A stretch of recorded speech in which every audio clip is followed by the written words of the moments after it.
Yang saya hormatin Bapak Ketua Senat Isnu Bengkulu, itu Bapak Rahmat Muhammad Harif Rahman Hakim, MPD PhD kandidat. Yang saya hormati Bapak Ketua Stisnu, Bapak Dr. Pasuma Chandra, selaku Ketua Stisnu. Yang saya hormati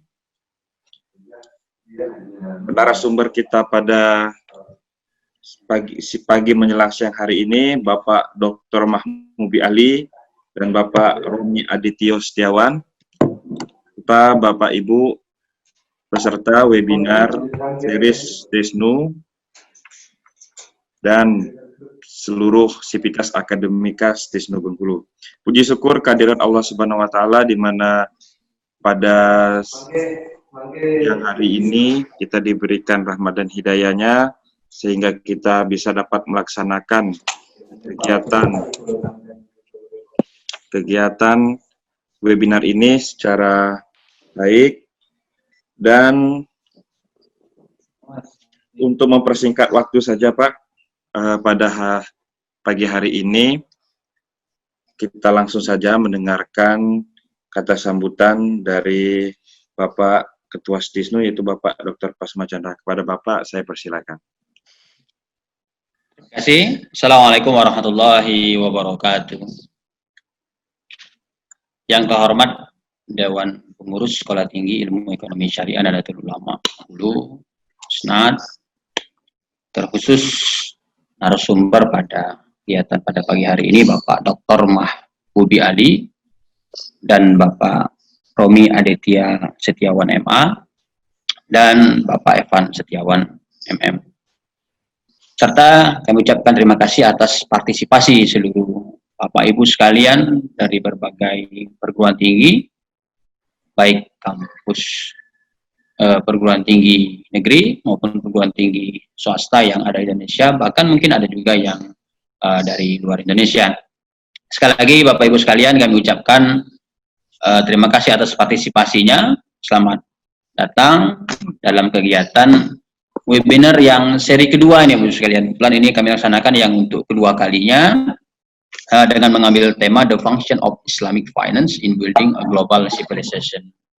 Mudah-mudahan kegiatan ini nanti bisa berlanjut pada seri-seri berikutnya dengan mengambil tema-tema yang faktual. Baiklah Bapak dan Ibu sekalian, mengawali kegiatan pada pagi hari ini. Kegiatan ini kami himpun dari ide dari kawan-kawan, dari Dewan Pengurus Stisnu, dari dosen Stisnu, keluarga besar Stisnu, untuk memanfaatkan barangkali kondisi pandemi di negara kita, efek dari COVID-19. Nah, sehingga momen ini justru menjadi tantangan dan peluang bagi kami, salah satu perguruan tinggi swasta yang ada di Kota Bengkulu, untuk bisa bersilaturahim, barangkali nyambung ukhuwah dengan kawan-kawan sekalian, terutama dari narsum yang jauh dari Malaysia dan dari Australia, kemudian bisa berkumpul di sini. Baiklah Bapak dan Ibu sekalian, peserta webinar pada pagi hari ini, kegiatan ini sebenarnya mencoba, jadi Stisnu mencoba mendatangkan narasumber, kemudian menggali materi mengenai Islamic Finance sebagai upaya untuk membangkitkan barangkali perekonomian syariah yang ada di Indonesia, khususnya barangkali bagi yang kami di Bengkulu, untuk membangun peradaban di Bengkulu, di Indonesia, bahkan di dunia yang lebih luas. Tentu kita tahu bagaimana dulu Islam berkembang, bahkan sejak zaman Rasul, kemudian barangkali pada masa Utsman bin Affan yang terkenal dengan aturan perekonomiannya, kemudian diteruskan. Nah, maka tentu kita ingin masa-masa kejayaan, bagaimana Islam tidak hanya berbicara masalah fikih, Islam tidak hanya berbicara masalah ideologi, masalah akidah. Kita ingin Islam menjadi salah satu bagian yang terlibat dalam membangun ekonomi. Karena mustahil Islam ini akan maju, Islam ini akan berkembang kalau ekonominya lemah. Mustahil kita akan menggerakkan barangkali perekonomi, menggerakkan sistem, barangkali tergabung dalam organisasi besar menjadi bagian agent of change kalau perekonomian ini tidak dipegang oleh orang Islam itu sendiri. Maka kemarin terima kasih sekali lagi kepada Pak Arif, Pak Evan, keluarga besar STESNU atas gagasan yang luar biasa ini, bagaimana kita paling tidak STESNU menjadi bagian dalam membangun perekonomian ini. Baiklah Bapak dan Ibu sekalian, barangkali tidak banyak yang ingin saya sampaikan. Intinya adalah kami menginginkan Nahdlatul Ulama Indonesia, Nahdlatul Ulama dunia, khususnya STESNU Bengkulu, menjadi bagian dalam membangun ekonomi syariah yang ada di Bengkulu, di Indonesia, dan juga di dunia. Mudah-mudahan kegiatan ini mengawali impian besar Nahdlatul Ulama untuk membangun peradaban di dunia. Terima kasih. Saya kembalikan kepada Pak Evan. Nanti Pak Evan mohon dipandu. Insya Allah nanti kita akan berdiskusi. Dan insya Allah kegiatan ini tidak hanya sebatas seri ini, kemudian ada seri berikutnya. Terima kasih. Akhirul kalam. Wallahul muwaffiq ila aqwamit thoriq. Wassalamualaikum warahmatullahi wabarakatuh. Waalaikumsalam warahmatullahi wabarakatuh. Terima kasih Bapak Ketua STISNU Bengkulu, Bapak Dr. Pasma Chandra. Bapak Ibu sekalian, selanjutnya kita langsung ke materi. Sebelumnya saya akan menginformasikan bahwa kegiatan kita pada pagi hari ini adalah yang bertemakan The Function of Islamic Finance in Building a Global Civilization. Nah, kegiatan ini dilaksanakan atas kerjasama oleh STISNU Bengkulu dan disupport oleh PWNU Bengkulu dan Saumateng Studio. Baik, untuk pembicara kita pada hari ini ada dua, akan saya kenalkan terlebih dahulu, Bapak Ibu sekalian. Yang pertama yaitu adalah Bapak Dr. Mahmubi Ali. Beliau merupakan Associate Fellow at the International Institute of Advanced Islamic Studies atau IAIS Malaysia. Kemudian beliau juga Rois Suriah PCINU Malaysia. Jadi Pak Kiai, selamat pagi Pak Kiai. Kemudian pembicara kedua kita yaitu adalah Romi Adityo Setiawan MA. Beliau adalah PhD Candidate in Islamic Finance, Western Sydney University, Australia. Dan beliau juga mendapatkan award Mora Scholarship 5.000 doktor. Sangat luar biasa pembicara kita pada pagi hari ini. Untuk yang pertama, saya berikan waktu dan ruang kepada Bapak Dr. Mahmubi Ali untuk menyampaikan materi yang akan disampaikan kepada peserta semua. Kepada Bapak Kiai Dr. Mahmubi Ali, saya persilahkan. Baik, sambil saya mulai mungkin ya. Bismillahirrahmanirrahim. Assalamualaikum warahmatullahi wabarakatuh. Alhamdulillah Rabbil Alamin. Wassalatu wassalamu ala ashrafil mursalin. Sayyidina Muhammad wa ala alihi wa ashabi ajma'in. Subhanaka la ilma lana illa ma'allamtana innaka antal alimul hakim. Wa ba'du. Yang saya hormati Bapak Ketua Sekolah Tinggi Ilmu Ekonomi Nahdlatul Ulama Bengkulu, Bapak Dr. Pasma, sahabat pembicara Bapak Romi Setiawan ya. Sekarang jam berapa di Australia? Jangan masih tengah malam ini. Jam 1:30 sekarang. 2:30 malam. 2:30 sore. Sore. Alhamdulillah. Iya. Bapak moderator, Pak Evan, Gus Arif yang telah memfasilitasi diskusi kita pada kali ini.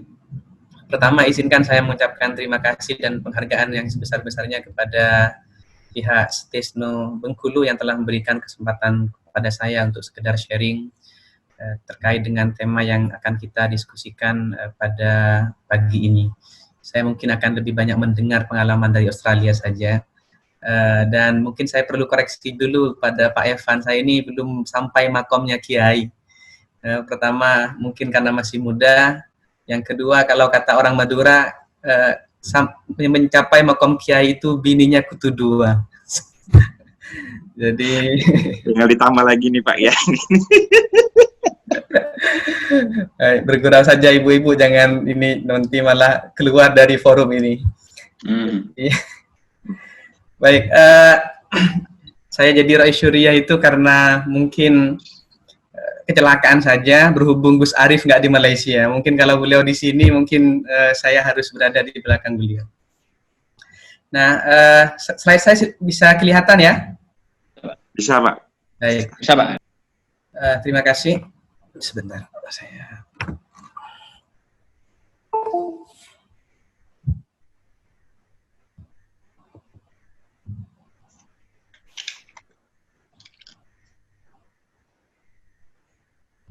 Boleh?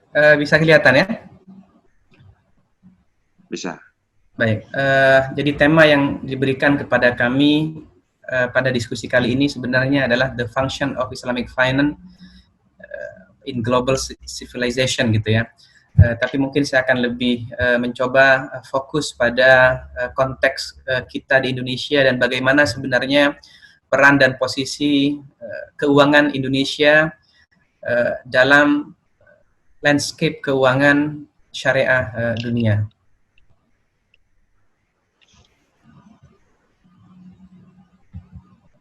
Baik.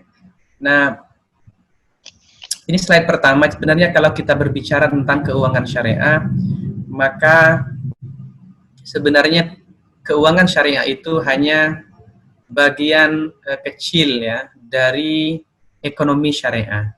Jadi dia masuk di bawah topik besar ekonomi Islam atau ekonomi syariah. Sehingga kalau kita lihat di slide ini, sebenarnya porsi yang terbesar dalam konteks ekonomi Islam itu ada pada industri-industri lain yang non-keuangan, yang non-financial sectors. Jadi real sector seperti halal food, fashion, media and recreation, Muslim-friendly travel, halal farmasi, halal kosmetik itu sebenarnya mengambil porsi yang jauh lebih besar portfolionya daripada keuangan syariah. Jadi kalau kita lihat sini ada setidaknya pada tahun 2024 ya diproyeksikan sampai 2.000 triliun ya halal food, kemudian fashion 400 triliun sebagainya. Sementara keuangan syariah itu hanya berkontribusi 2,5 triliun ya US dollar. Jadi porsinya sangat kecil kalau dibandingkan dengan total portfolio ekonomi Islam secara agregat. Tetapi memang dalam diskursusnya kita melihat bahwa seakan-akan ekonomi Islam itu dilokalisir gitu ya, disimplifikasi diskusinya. Peranannya hanya pada keuangan syariah. Jadi bicara ekonomi Islam hanya bicara melulu tentang perbankan. Bicara ekonomi Islam, bicara pasar modal. Bicara ekonomi Islam seakan-akan hanya berbicara tentang asuransi syariah dan sebagainya gitu. Nah, ini mungkin mindset yang pertama kita harus perbaiki, bahwa ekonomi Islam tidak hanya berbicara pada wilayah financial sector, tapi yang juga tidak kalah lebih penting dan lebih besar yang harus kita lebih eksplor lagi supaya sistem Islam ini, ekonomi Islam ini lebih membangun dan memiliki dampak pada peradaban dunia adalah bagaimana kita bisa mengeksplorasi aspek-aspek yang lain yang terkait dengan sektor real tadi, halal dan sebagainya. Baik, saya menghadapi masalah untuk ini ya di slideshow ini, kayaknya laptop saya sudah hang ini. Saya nggak tahu, tiba-tiba slide-nya kayak nggak bisa dikontrol.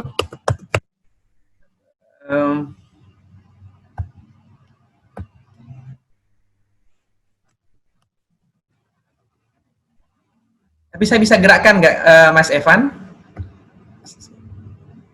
Sekarang slide-nya di mana ini? Jadi laptop saya ini tiba-tiba hang ketika saya lepaskan fungsi Pak di 5 Pak, slide 5 Pak. Di slide 5 ya? Iya Pak, fungsi Pak. Di sini slide 5. Oke. Ini slide 4. 4 Pak, betul. Oke. 3. Oke, di sininya bagus kok Pak. Iya, tinggal di saya yang tidak bagus ini sebenarnya. Baik, jadi kalau kita berbicara sekarang masuk pada konteks keuangan syariah, karena saya diminta untuk mendiskusikan lebih pada financial sektornya, maka sebenarnya ide tentang keuangan Islam modern itu sudah dikenal sejak tahun 62 dengan didirikannya lembaga tabung haji di Malaysia secara umum gitu ya. Lembaga keuangan Islam secara umum itu adalah lembaga tabung haji. Lalu kemudian diikuti pada tahun 63 dengan berdirinya bank Islam pertama di Mesir, yaitu Midgamer Bank, lalu diikuti dengan berdirinya Islamic Development Bank IDB pada tahun 75, kemudian bank syariah pertama di Malaysia tahun 83, lalu kemudian di Indonesia kita baru mengenal Bank Muamalat Indonesia, satu-satunya bank syariah pertama yang didirikan, yaitu pada tahun 92. Sehingga praktis sampai saat ini umur keuangan syariah di Indonesia itu hampir 30 tahun.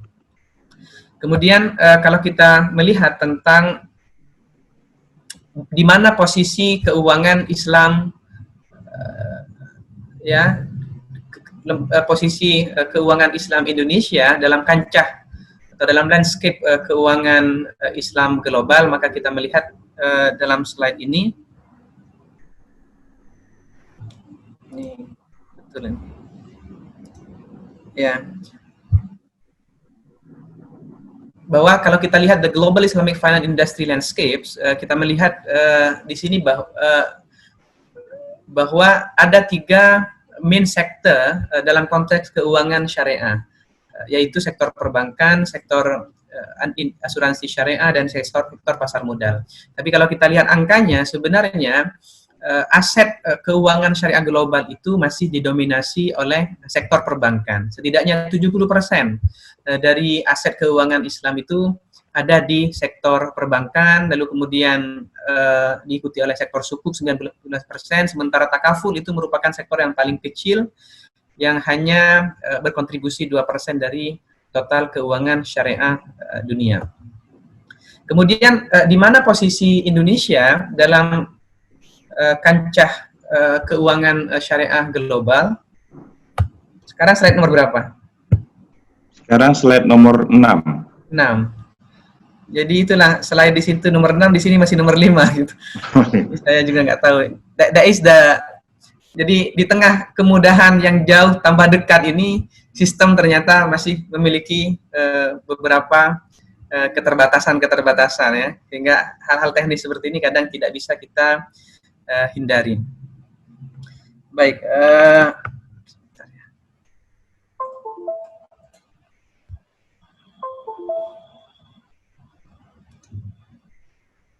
Oke, baik Pak Dr. Mahmubi. Nah, misalnya Mas mungkin bisa lanjutkan dulu. Saya sampai di landscape keuangan syariah, mungkin nanti saya akan berbicara tentang bagaimana posisi keuangan syariah di Indonesia, dan kemudian apa yang membedakan ya keuangan syariah di Indonesia ini dengan keuangan syariah di negara-negara lain, kemudian bagaimana karakteristik fatwanya akan insya Allah kita akan juga diskusikan, juga termasuk dengan bagaimana struktur dan model syariah governance untuk konteks Indonesia.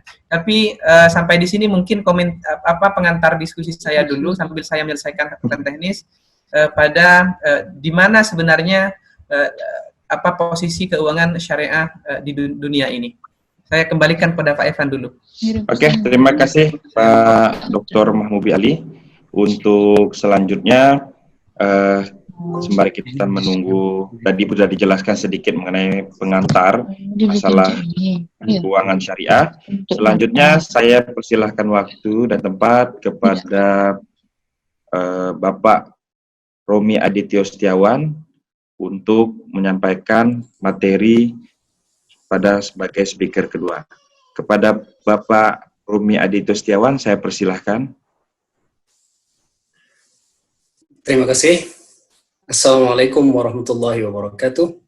Waalaikumsalam warahmatullahi wabarakatuh. Suara saya kedengaran ya? Sudah kedengaran. Waalaikumsalam warahmatullahi wabarakatuh. Itu nampaknya kedengaran itu kalau begitu.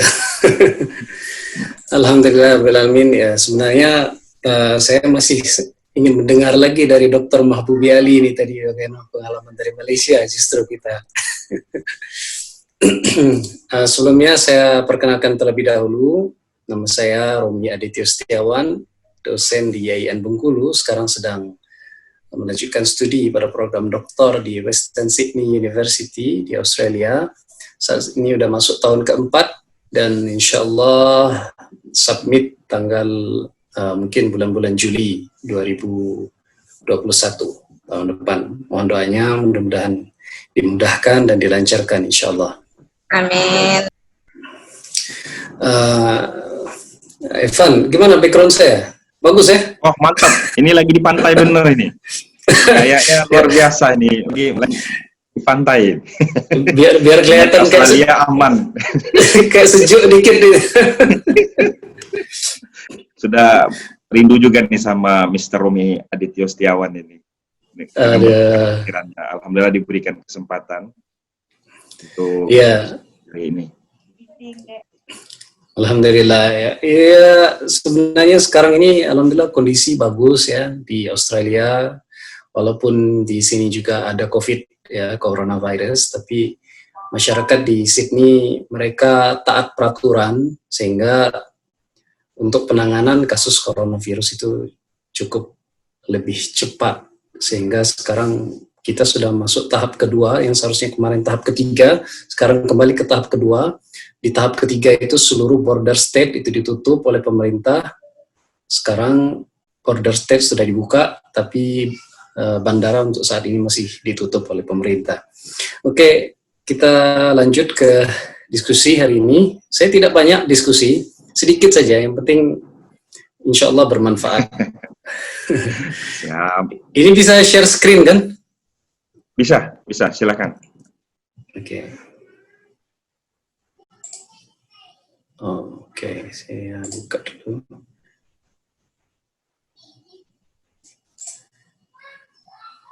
Oke, kelihatan ya? Kelihatan. Oke, kita mulai. Saya akan berbicara tentang the contemporary practice of Islamic financial instrument in capital market. Jadi, untuk yang masalah global, itu mungkin akan dibicarakan oleh Dr. Mahbubi Ali. Karena porsi masalah global sudah diambil, maka saya akhirnya mengambil porsi yang lain yang di luar daripada permasalahan global, tapi lebih ke arah instrumen pada Islamic finance dan juga capital market. Ini berkaitan dengan Indonesia. Kebetulan memang riset saya di Australia ini adalah berkaitan dengan risiko pada perbankan syariah di Indonesia. Dan saya akan melihat dari unique risk-nya, risiko yang unik yang ada di perbankan syariah.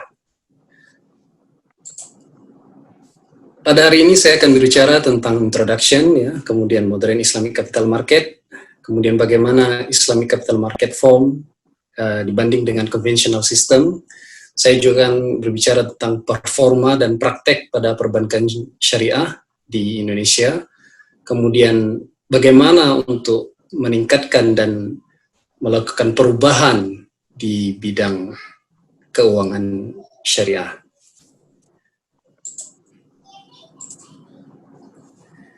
Tadi sudah sedikit dibahas oleh Dr. Mahbubi Ali bagaimana perbankan syariah itu mendapatkan banyak sekali attention dari berbagai dunia, bukan hanya dari dunia muslim, bahkan dunia non-muslim pun sekarang mereka sudah tertarik dengan keuangan syariah, ya, seperti di UK, bahkan di Australia saat ini mereka sudah mulai membuka mortgage syariah.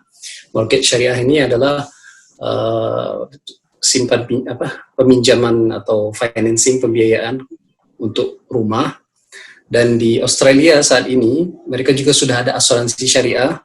Namun mudah-mudahan kita doakan saja Australia akan membuka bank syariah, tapi saat ini masih digodok ya oleh pemerintah mereka. Di parlemen banyak juga orang-orang yang mereka itu anti terhadap Islam, ya, apalagi mereka ketika mendengar pembahasan tentang Islamic banking, mereka bilang, what are you gonna do with the Islamic bank? Apa yang kamu lakukan dengan Islamic banking? Apa kamu mau biayai terorisme, kata mereka. Ini orang-orang anti-Islam yang di parlemen, mereka sedikit istilahnya anti ya dengan kata-kata Islam. Cuman kita doakan karena sekarang sudah banyak sekali riset tentang perbankan syariah, karena perbankan syariah itu sebenarnya bukan berkaitan dengan terorisme, tapi dia lebih ke arah bagaimana meningkatkan ekonomi. Dan sudah terlihat dari Australia sekarang sudah mulai membuka asuransi syariah, sudah ada namanya mortgage syariah, dan peminatnya pun meningkat. Islamic banking sebenarnya adalah alternatif dalam keuangan syariah. Ini adalah alternatif bagi umat Islam, terutama ketika kita melakukan investasi, maka kita ingin uang kita tersebut diinvestasikan di tempat-tempat yang halal. Kita tidak mau uang kita itu lari ke yang haram, ya. Apalagi di konvensional. Jadi sebenarnya di bank konvensional atau di perusahaan-perusahaan konvensional, itu uang kita tidak tahu apakah dia nantinya akan dilarikan ke investasi yang haram, seperti alkohol, atau tempat-tempat hiburan malam, atau ke hotel, atau yang lain-lain yang haram jenisnya, yang itu nantinya akan membawa, mungkin bisa jadi uang kita menjadi tidak berkah. Ya, itu akibat daripada kepercayaan kita sebagai orang Muslim. Dan di sini kami di Australia itu merasakan betul betapa pentingnya nilai Islam. Ketika kita melihat makanan pun kita harus milih di sini. Pergi ke McDonald, sudah enak makan. Nggak taunya pas lihat bacon tulisannya. Tuh Pak, Mas Arif tuh tahu itu. Pas lihat, ternyata bacon. Apa bacon nih? Nggak tahu kan, pas lihat, itu ternyata pork, ya, daging babi. Nah, ini harus hati-hati. Maka disinilah kita mulai memahami betul betapa pentingnya untuk menerapkan Islam, ya. Begitu juga kita sebagai orang Islam, ketika kita ingin berinvestasi, kita ingin agar uang kita itu diinvestasikan di produk-produk yang halal, di sebuah kegiatan-kegiatan yang itu nantinya membawa berkah bagi kita. Kita tidak ingin perut kita diisi dengan makanan-makanan yang haram. Nah, inilah yang akibatnya orang Islam akhirnya ingin supaya ada bank syariah. Ada istilahnya institusi keuangan syariah yang mereka berdasarkan prinsip dengan bagi hasil, melarang riba, dan juga ada istilahnya jual beli. Ya. Lalu bagaimana segmen pada Islamic Capital Market, ya, pada pasar modal syariah? Di sini saya lihat ada. Ini screen saya kelihatan terlalu besar atau mau dikecilin atau bagaimana? Oke ya, screennya. Just nice. Nice. Thank you, brother. Oke, ini jadi di sini saya akan membagi hanya 3 segmen yang akan dibahas. Pertama adalah syariah stock atau saham syariah. Kemudian yang kedua adalah Islamic Investment Fund atau reksadana syariah. Dan yang ketiga adalah Islamic Investment Certificate atau sukuk. Kita akan bahas tentang securities ini atau tentang saham pasar modal syariah ini satu demi satu, ya. Di dalam pasar modal syariah, semua saham itu harus melalui filter, harus di-screen, ya. Harus difilter terlebih dahulu, mana yang dia itu syariah compliant, mana yang tidak. Nah, coba dibayangkan, berapa banyak perusahaan-perusahaan yang ada di Indonesia yang di pasar modal itu yang mereka itu menggunakan pembiayaan konvensional. Kalau kita tidak menggunakan screen yang benar, maka hampir seluruh perusahaan di Indonesia itu tidak akan masuk dalam pasar modal syariah. Karena hampir semua perusahaan itu menggunakan sistem pembiayaan konvensional. Makanya oleh karena itu ulama akhirnya sepakat. Jadi pertama harus bahwasanya saham tersebut adalah saham yang perusahaannya itu tidak melakukan kegiatan-kegiatan yang haram seperti ya alkohol dan yang lain. Yang kedua adalah saham tersebut harus di-screen berapa jumlah data finansialnya, berapa jumlah data keuangannya.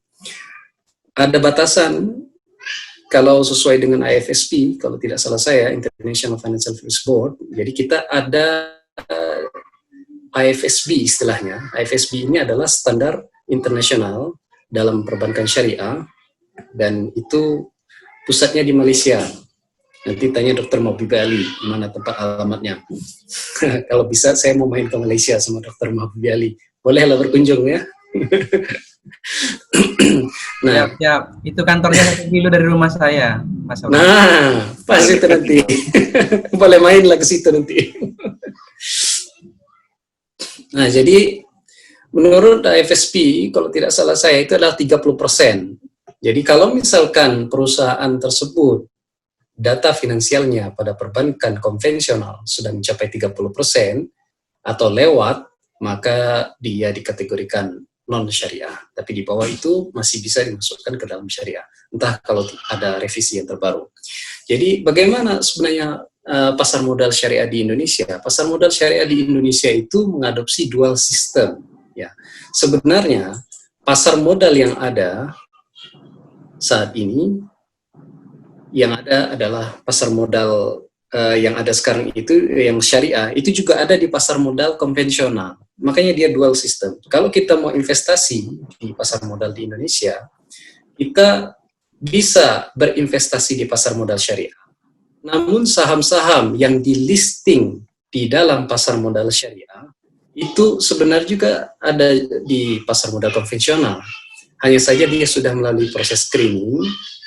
Yang ini yang diperbolehkan yang ada di dalam pasar modal syariah itu adalah yang sudah melalui proses screening, dan mereka adalah saham-saham yang jelas tidak bergerak di bidang kegiatan yang diharamkan. Karena itu tadi kita ingin supaya ketika kita berinvestasi, uang kita itu berkah, bukan masuk ke dalam kegiatan-kegiatan yang diharamkan dalam ajaran agama Islam.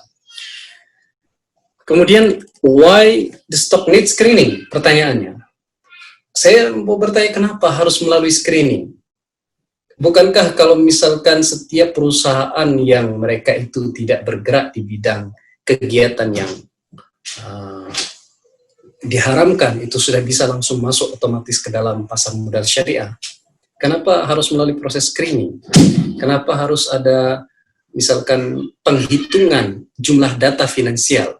Kalau misalkan tidak ada penghitungan jumlah data finansial, boleh jadi mungkin akan lebih banyak lagi saham-saham yang bisa di-listing di pasar modal syariah.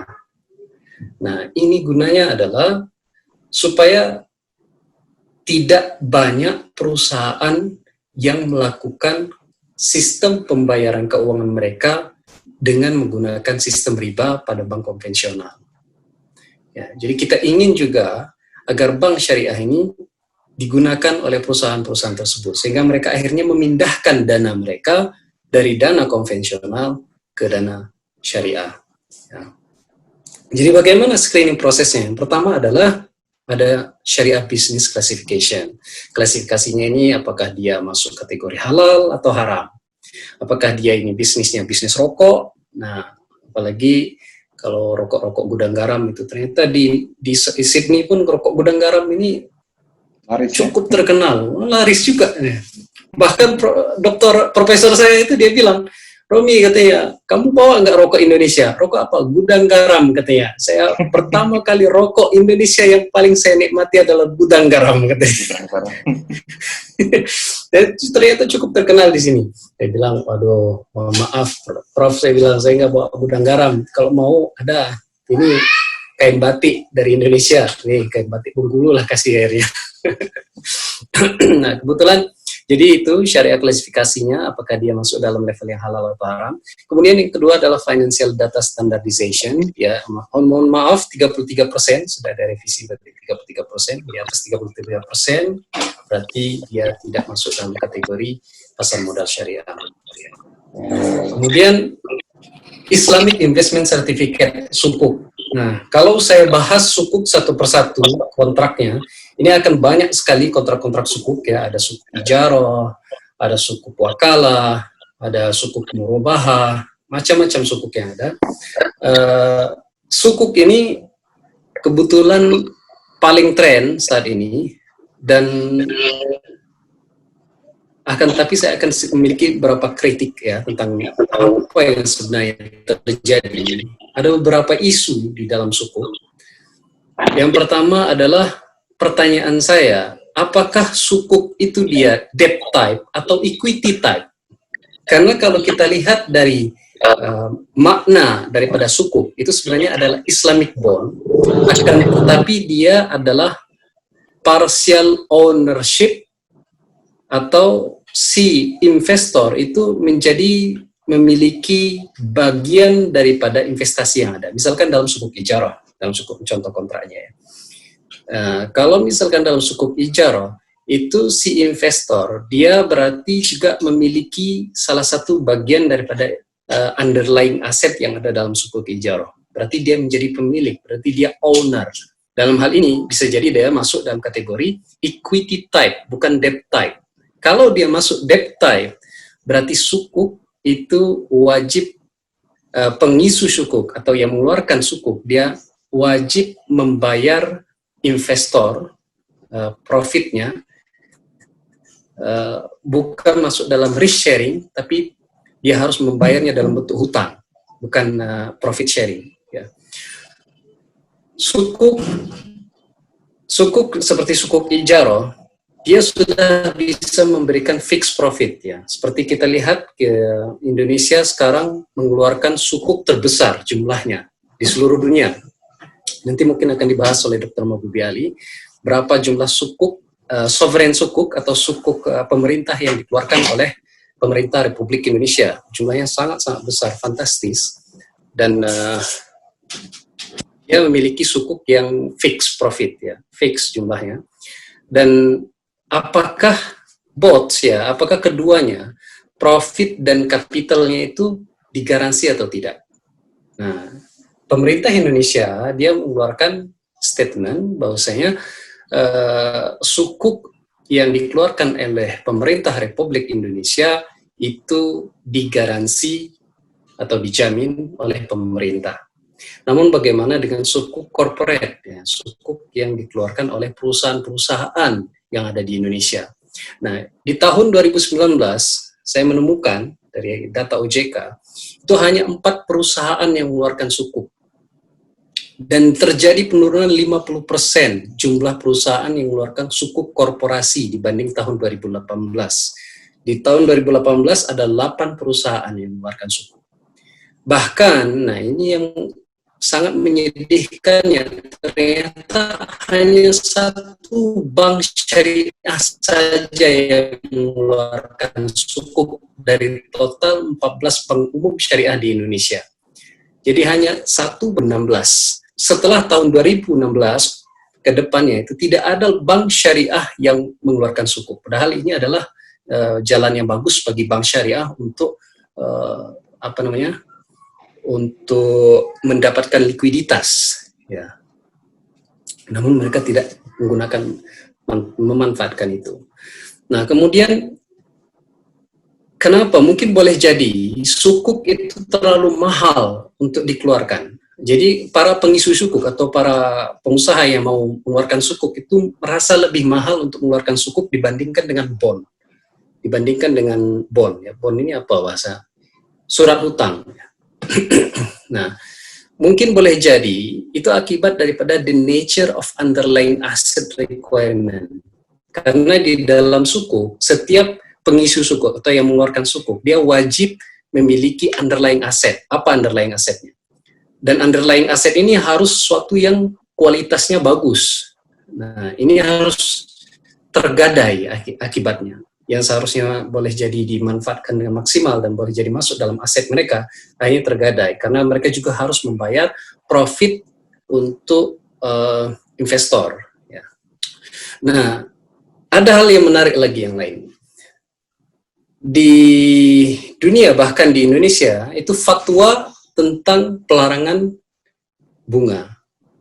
Akan tetapi, ya, bunga itu boleh digunakan sebagai benchmark untuk pricing produk. Ya. Nah ini. But the use of interest rate as a benchmark for pricing product at the same time. Jadi bunga itu dilarang, tapi penggunaan benchmark bunga dalam menghitung suatu produk di bank syariah itu diperbolehkan. Misalkan melihat margin rate-nya. Nah, jadi ini menarik sebenarnya. Kalau kita pinjam uang di bank syariah, lalu kita bandingkan dengan pinjam uang di bank konvensional, itu boleh jadi jumlah nominal ketika pengembalian itu sama atau boleh jadi lebih tinggi sedikit. Ya, boleh jadi sama atau boleh jadi lebih tinggi sedikit. Ternyata mereka ini saling berkompetisi. Mereka melihat apakah jumlah uang yang di nominal pasarnya itu berapa. Jadi sama dengan pasarnya. Pernah ada sebuah pemikiran bagaimana kalau setiap orang yang pinjam uang di bank syariah itu harus disesuaikan dengan berapa nilai harga barangnya, underlying asetnya, berapa nilai barangnya. Misal saya beli mobil, maka dikalkulasikan sesuai dengan harga pasar mobil. Kalau saya beli rumah, maka saya harus kalkulasikan sesuai dengan berapa harga pasar rumah. Namun ini akan lebih sulit untuk bank.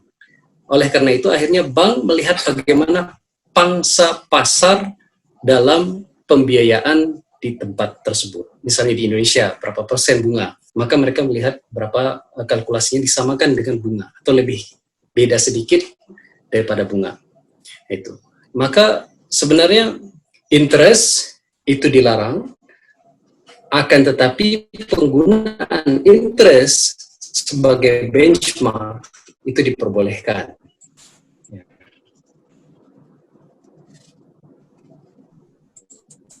Kemudian ada lagi namanya Islamic Mutual Fund. Apa itu reksadana syariah? Reksadana syariah itu adalah dana yang didepositikan oleh investor, lalu kemudian dana-dana tersebut di-manage oleh manajer investasi dan diinvestasikan pada investasi yang halal, lalu kemudian hasil daripada profit yang didapatkan daripada investasi tersebut diberikan kepada investor. Ya. Akan tetapi Islamic Mutual Fund atau reksadana syariah ini dia juga akan terkena resiko. Resiko apa? Yang pertama adalah syariah compliant risk. Ya. Investor harus tahu bahwasanya dana mereka itu diinvestasikan pada aktivitas-aktivitas yang syariah. Ya, saham-saham yang benar-benar itu adalah valid syariah. Karena pernah terjadi kasus, kalau tidak salah saya di Dubai, itu kasus dana gas, sukuk dana gas di Dubai, itu dia padahal punya Islamic rating yang dia sudah punya rating, ya. Rating ini seperti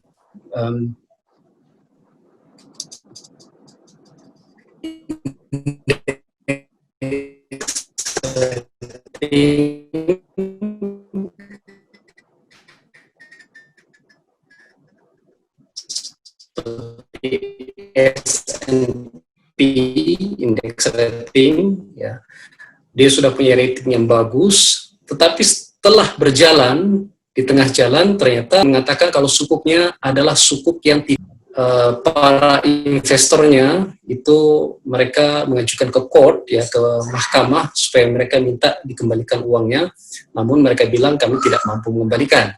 Lalu akhirnya diajukan lagi ke court Dubai dan sampai akhirnya ke court di Inggris, perusahaan dana gas tersebut yang telah diinvestasikan oleh para investor. Maka dia dalam hal ini, ya, reksadana syariah ini juga dia ada risiko. Yang pertama adalah risiko syariahnya.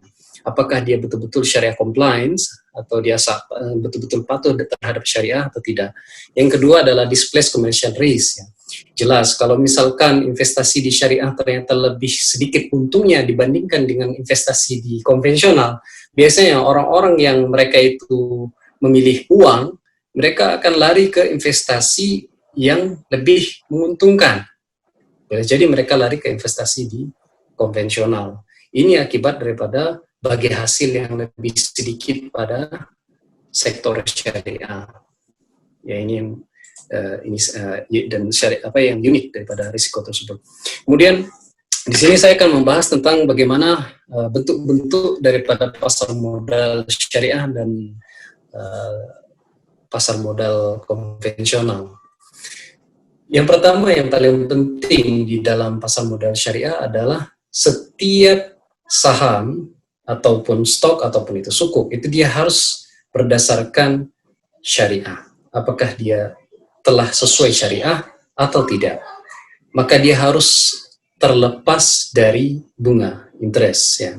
Makanya perusahaan-perusahaan yang ada di dalam listing saham, dia sudah harus melewati proses screening, bahwasanya dia tidak terlalu banyak atau sedikit, hanya 33% daripada pembiayaannya atau proses pembayarannya yang menggunakan sistem konvensional.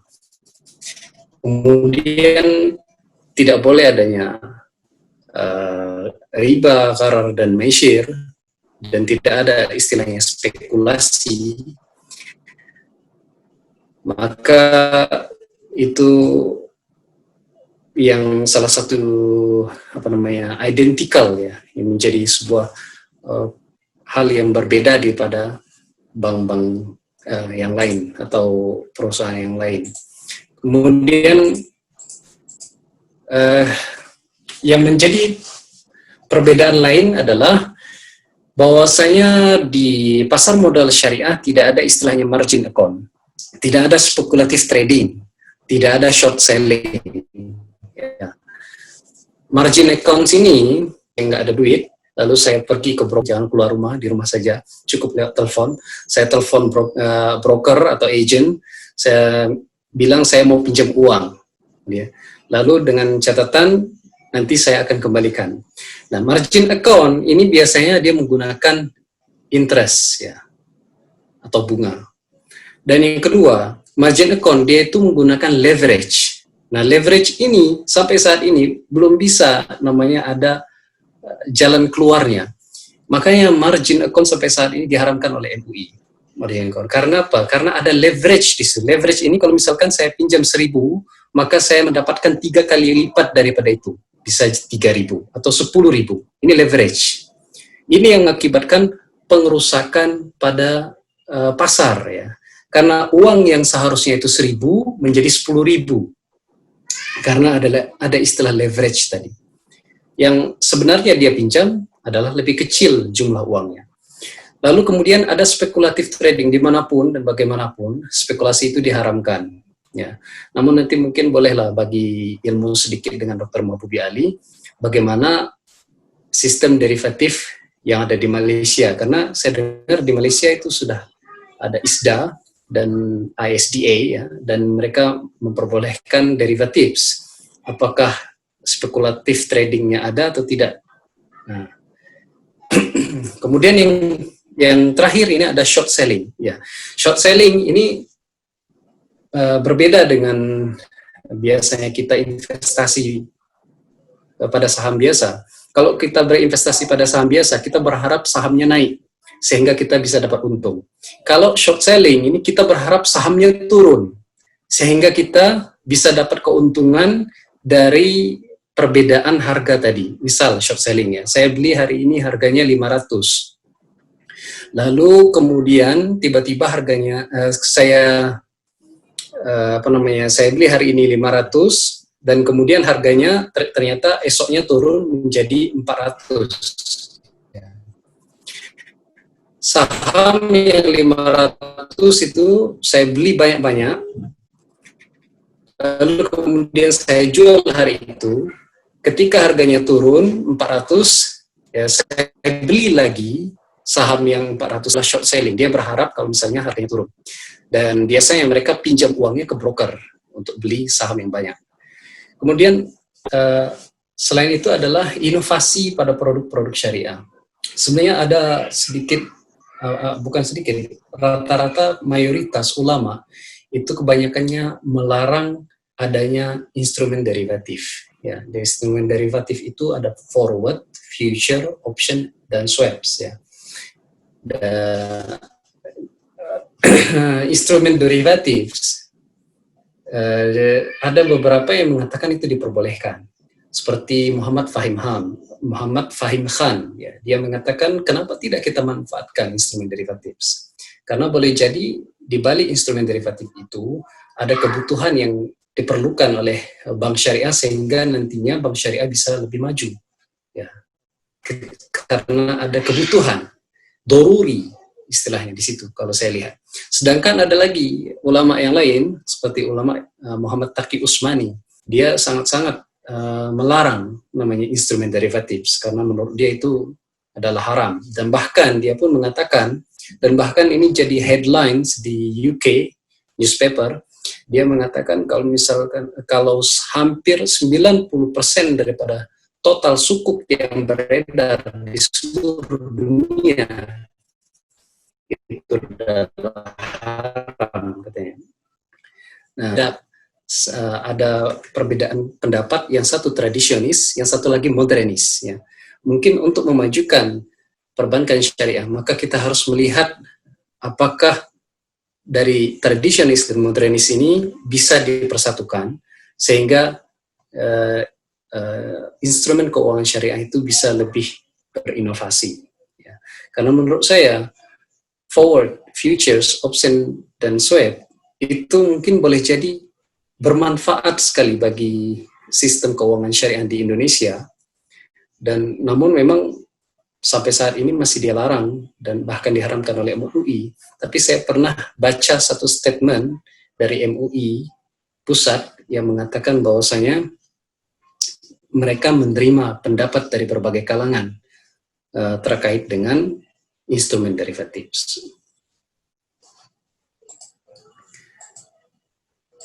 Kemudian di sini saya akan membahas tentang bagaimana praktis atau praktek dan performa pada industri keuangan syariah di Indonesia.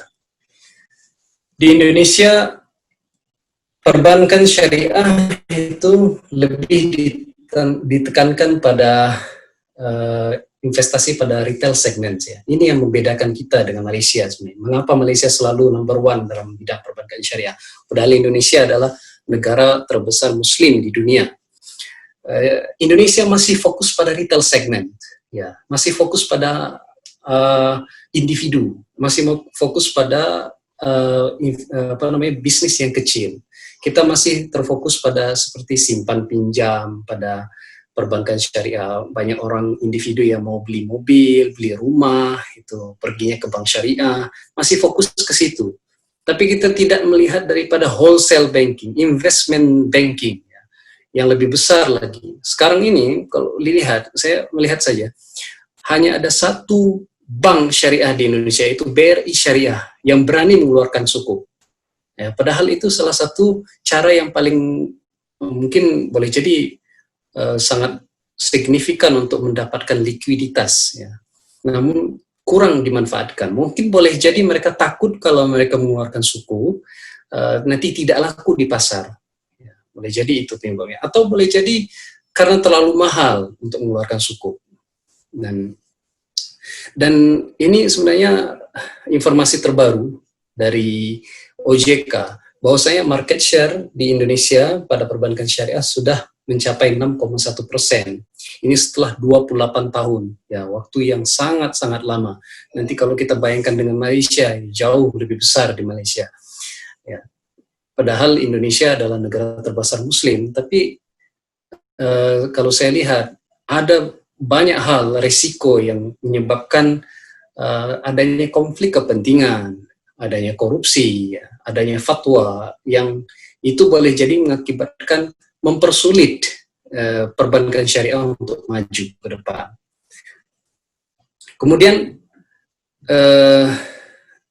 saya menemukan juga tidak ada bank syariah di Indonesia itu yang melakukan hedging. Ya.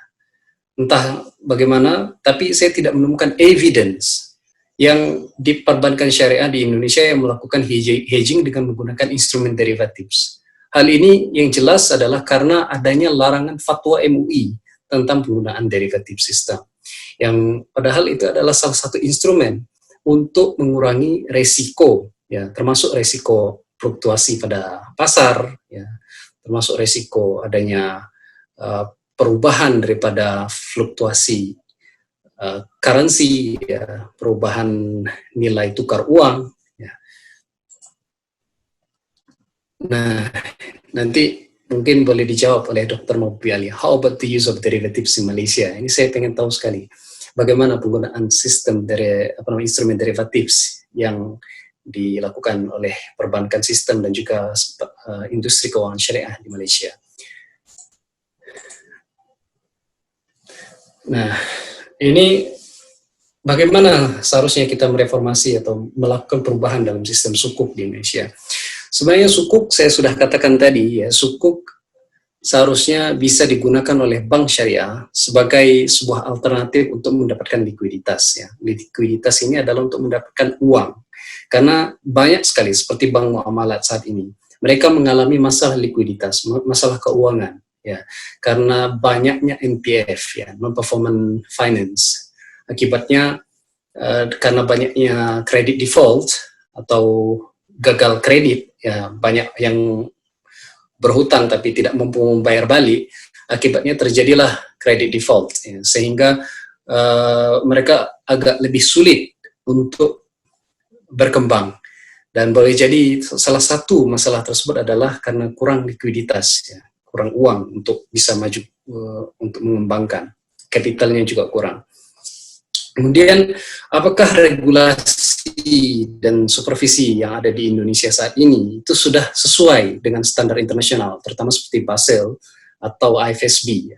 Karena kalau kita lihat saja sekarang, bagaimana DPS di Indonesia, dia itu boleh mengawas lebih daripada 3 bank umum syariah. Ya, bagaimana mereka mau fokus, sedangkan mereka harus mengawasi 3 bank umum syariah. Satu bank umum syariah itu cabangnya bisa sampai ratusan. Ya, bagaimana mereka bisa fokus?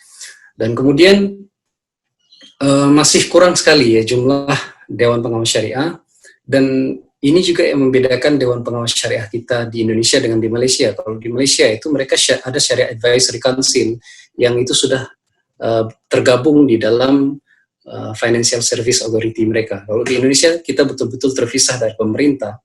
Namun lagi-lagi ada ada juga namanya konflik kepentingan, ya, namanya fatwa shopping, ini sudah sering dibahas.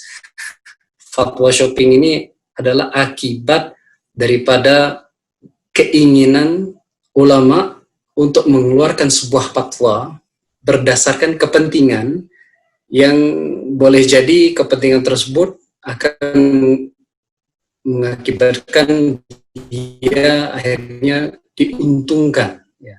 Ini adalah istilah fatwa shopping. Dan mudah-mudahan itu, tapi sudah ada yang membahas tentang itu. Kemudian, apakah terdengar suara saya? Kayaknya internetnya kurang stabil. Halo, tes. Van, dengar suaranya, Van? Tes. Jelas, Pak. Jelas ya, internetnya kurang stabil nampaknya. Terus yang selanjutnya adalah sukuk seharusnya itu bisa lebih fleksibel, ya, sehingga dia bisa diperjualbelikan sukuk, ya, kemudian bisa ada istilahnya fix dan floating profitnya, kemudian bisa juga supaya sukuk tersebut seharusnya bisa dijual di pasar internasional, tidak ada namanya batasan dalam memarketkan sukuk. Ya. Kemudian adanya international standard rating, boleh jadi akibat daripada tidak adanya rating, akhirnya sukuk Indonesia itu kurang terkenal sehingga kurang banyak diminati. Ya. Kalau sudah ada rating dan ratingnya itu misalkan dari S&P, ya, Standard & Poor's rating, itu boleh jadi suku kita akan lebih banyak dikenal karena public confidence, karena adanya kepercayaan masyarakat terhadap sukuk di Indonesia. Kemudian yang terakhir adalah kita harus memiliki peraturan atau regulasi yang itu dapat meningkatkan instrumen sukuk atau instrumen syariah, keuangan syariah di Indonesia. Nah, ini terakhir dari hasil daripada total yang kita bicarakan hari ini. Jadi adanya kekurangan instrumen pada industri keuangan syariah untuk mendapatkan likuiditas. Ya. Mungkin boleh jadi karena kita belum terlalu bisa memanfaatkan itu, apalagi tadi saya sudah katakan di depan, karena fokus perbankan syariah di Indonesia masih pada retail segmen, belum pada wholesale segmen, belum pada investment segmen, ya. Belum pada bank investasi. Ya. Kemudian kalau kita lihat ya perbedaannya, kalau bank yang dia itu sudah pada taraf investment segment, ya, sudah tidak lagi melihat daripada retail segment, maka dia akan mendapatkan likuiditas yang lebih banyak. Jumlah keuangan mereka akan lebih besar, kapital mereka pun akan lebih banyak dibandingkan dengan yang masih berfokus pada hal-hal yang kecil-kecil saja. Ini akibatnya kenapa bank syariah itu masih kecil kelihatannya, karena masih fokusnya pada hal yang kecil-kecil saja, seperti masih individu, saya katakan tadi, orang yang mau beli mobil saja, rumah saja, mortgage, dan lain-lain. Yang seharusnya mereka sudah beralih ke internasional.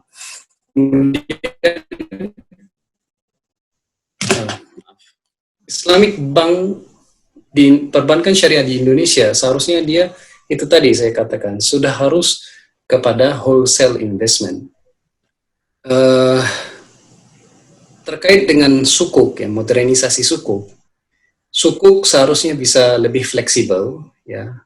Kalau saya lihat sukuk ijarah itu sudah fleksibel dan ada fixed dan floating return kepada konsumen, sehingga si investor tadi dia bisa memilih mau yang mana, profitnya mau floating atau profitnya yang mau yang fix, ya. Dan kemudian harus ada garansi kalau bisa, bahwasanya customer itu bisa mendapatkan modalnya pasti akan balik dan dia pasti akan mendapatkan keuntungan dari investasinya di sukuk. Ya. Ini yang mungkin belum bisa didapatkan oleh konsumen pada sukuk korporasi. Itulah mengapa akibatnya sukuk korporasi di Indonesia boleh jadi masih kurang maju. Sedangkan sukuk sovereign yang dikeluarkan oleh pemerintah Republik Indonesia itu rata-rata selalu laris. Ya. Kalau misalkan sudah mulai keluar sukuk itu banyak langsung peminatnya. Karena ada jaminan dari pemerintah Indonesia bahwasanya investornya pasti akan mendapatkan keuntungan balik dan juga kapitalnya kembali. Nah, selain itu yang selanjutnya itu sukuk harusnya sesuai dengan standar internasional, terutama Basel III. Ya. Basel III di sini dia ada levelnya, ada high quality level, itu level 1. Pada level 1 itu apabila kita menaruh uang pada sukuk, ya maka sukuk tersebut mestinya akan dijamin keuangan tersebut. Apakah berani tidak si sukuk ijuan itu menjamin daripada profit dan capital? Kemudian seharusnya juga ketika si perusahaan itu mengeluarkan sukuk, apakah itu murah atau tidak? Ya. Apakah itu lebih mahal? Akibatnya apa? Kalau itu terlalu mahal, maka perusahaan yang mau mengeluarkan sukuk itu lebih sedikit karena tidak atraktif untuk mengeluarkan sukuk. Kemudian juga standar rating yang harus diulas, apakah si sukuk tersebut sudah sesuai dengan sudah memiliki standar rating atau tidak. Ini gunanya adalah untuk meningkatkan kepercayaan masyarakat terhadap sukuk. Kalau masyarakat percaya terhadap sukuk, maka bisa jadi lebih banyak investor yang akan berinvestasi di sukuk. Ya, sekian dari saya. Terima kasih.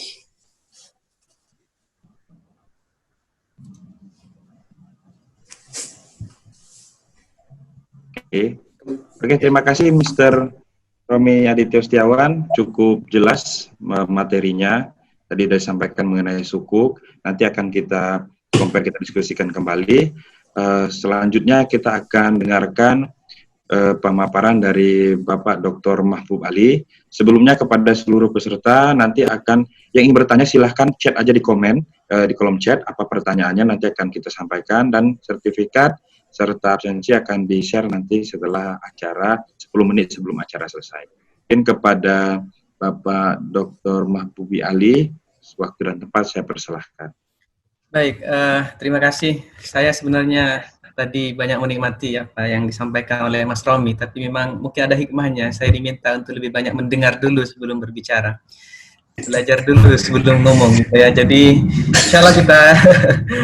insya Allah bisa melengkapi lah, karena beliau sudah banyak menjelaskan tentang minimal apa produk-produk dalam konteks keuangan syariah, utamanya di pasar modal. Saya mungkin akan masuk lebih pada aspek-aspek yang agak umum ya. Pertama, tadi saya sudah sampaikan bagaimana sektor keuangan syariah ini sebenarnya menjadi bagian kecil saja dari sektor ekonomi Islam gitu ya, walaupun pada perjalanannya diskursus tentang ekonomi Islam itu banyak didominasi oleh keuangan Islam. Nah, di mana sebenarnya posisi Indonesia dalam konteks keuangan syariah global? Berdasarkan data yang dikeluarkan oleh Islamic Finance Development Indicator tahun 2019, kita melihat bahwa posisi Indonesia melihat dari dua aspek, kuantitatif dan kualitatif, itu masih ada di posisi keempat setelah Malaysia, Bahrain, dan UAE. Tetapi ini sebenarnya indikator ini tidak hanya melihat pada aspek yang berbasis kuantitatif, angka seperti aset sebagainya, tetapi juga melihat aspek-aspek kualitatif yang lain seperti governance, corporate social responsibility, tingkat awareness, education, sebagainya. Kalau kita melihat lebih zoom in, lebih spesifik kepada aspek yang berbasis kuantitatif, maka kita melihat Indonesia berada dalam konteks aset ya, keuangan syariah dunia, misalnya pada tahun 2018 bagaimana dikeluarkan report oleh Islamic Finance Development Report tahun 2019, kita melihat Indonesia masih di posisi ke-8 ya, masih kalah jauh dengan Iran, Saudi Arabia, Malaysia. Iran, kenapa Iran menjadi negara yang tingkat keuangan atau aset keuangan syariah paling besar? Karena Iran merupakan satu dari sedikit negara yang memperkenalkan apa yang disebut dengan single banking system atau single financial system. Jadi di Iran itu semua keuangannya, sistem keuangannya termasuk perbankannya berbasis syariah, tentu ala madhabis syi'i, bermadhab syiah. Kemudian nomor 2 ada Saudi Arabia, ada Malaysia. Memang ada negara lain yang menerapkan single banking system ini seperti Sudan, dulu Pakistan, tapi sekarang sudah mulai terbuka, tetapi kontribusinya tidak sebesar Iran. Kemudian kalau kita lihat dari the fastest growing market, pasar yang sangat besar gitu ya, yang sangat cepat perkembangannya setidaknya dalam beberapa tahun belakang, maka ada 3 negara bisa kita sebutkan, yaitu Maroko, Ethiopia, dan Cyprus. Ya, termasuk juga sebenarnya Oman ya. Oman itu baru mengenalkan perbankan syariah sejak tahun 2013 sampai 2017 itu market share-nya sudah 13%. Sementara Indonesia tadi disampaikan oleh Mas Romi, bank syariah kita sudah berumur 28 tahun, tapi market share-nya masih 6,1%. Jadi kita masih mengalami apa yang disebut dengan 5% trap, ya, jebakan 5% gitu, ya, nggak naik-naik gitu. Kemudian zoom in lagi ke banking aset misalnya, posisinya tidak terlalu jauh, bahkan Indonesia semakin ke belakang di posisi nomor 10 ya dari sisi aset perbankan syariah secara global. Lagi-lagi kita masih kalah jauh dengan tetangga kita Malaysia, apalagi dengan Saudi Arabia, terutama dengan Iran yang masih menempati posisi pertama. Lalu kemudian untuk pasar takaful, pasar asuransi syariah, yang merupakan sektor paling kecil sebenarnya di sektor keuangan Islam ini, presentasinya cuma 2% dari seluruh aset keuangan Islam, maka kita melihat di sini terjadi pergeseran posisi. Kalau tadi Iran menempati posisi pertama, di sini kita melihat Saudi Arabia menggeser posisi Iran dengan meletakkan Saudi Arabia sebagai negara dengan aset dalam konteks ini contribution atau tabarruk, dana tabarruk pada takaful itu tertinggi, lalu kemudian diikuti Iran. Malaysia masih sama di posisi ketiga sebagaimana posisi di Global Islamic Financial Asset dan Global Islamic Banking Asset. Kemudian di sini di Indonesia, untuk konteks Indonesia posisinya agak baik sedikit, kita berada di posisi kelima. Tetapi yang paling kita syukuri setidaknya posisi kita masih selalu masuk dalam 10 besar gitu. Walaupun tentu sebagai negara tadi disampaikan Mas Romi yang memiliki penduduk muslim terbesar, seharusnya Indonesia harus di posisi pertama dalam banyak dimensi keuangan, dalam aspek keuangan syariah, aset, pembiayaan, sebagainya. Tetapi memang kalau kita berbicara angka ya, sebenarnya ada satu angka yang kita harus proud. dari pasar syariah Indonesia itu, yaitu angka rekening tabungan, rekening deposito. Rekening tabungan Indonesia itu tabungan bank syariah itu tidak kurang dari 25 juta. Jadi hampir sama dengan penduduk Malaysia gitu. Tapi kenapa kemudian kontribusinya nggak banyak? Karena tadi disampaikan Mas Romi, kebanyakan pasar kita adalah pasar retail gitu. Jadi yang kontribusinya atau isi tabungannya mungkin kecil-kecil gitu. Jadi kalau saya istilahkan itu, kenapa Bahrain yang negara yang sangat kecil mungkin hanya sebesar satu kecamatan di Bengkulu itu posisinya malah lebih baik dari Indonesia dari sisi aset gitu. Karena mereka nasabah-nasabah mereka adalah nasabah-nasabah sekelas kakap gitu. Utamanya kelas korporasi, sedangkan di kita adalah kelas retail, mahasiswa Bengkulu gitu, yang isi rekeningnya cuma 100.000, itu pun dikurangi setiap bulan. Kemudian untuk aset non-banking ya, ada Islamic Financial Institution non-banking dan takaful, kita juga bisa melihat di sini posisi Indonesia di angka di nomor 99, kita juga masih kalah di Malaysia. Nah, di sini Malaysia menempati posisi pertama. Ini utamanya kontribusinya dari sukuk ya. Jadi kalau kita berbicara sukuk, tadi Mas Romi sudah menyampaikan bahwa sukuk outstanding terbesar itu ada di Malaysia. Malah hampir 60%. Dulu sempat 62%, seluruh sukuk aset atau outstanding di dunia itu ada di Malaysia. Indonesia masuk di posisi ketiga kalau tidak salah untuk sukuk aset.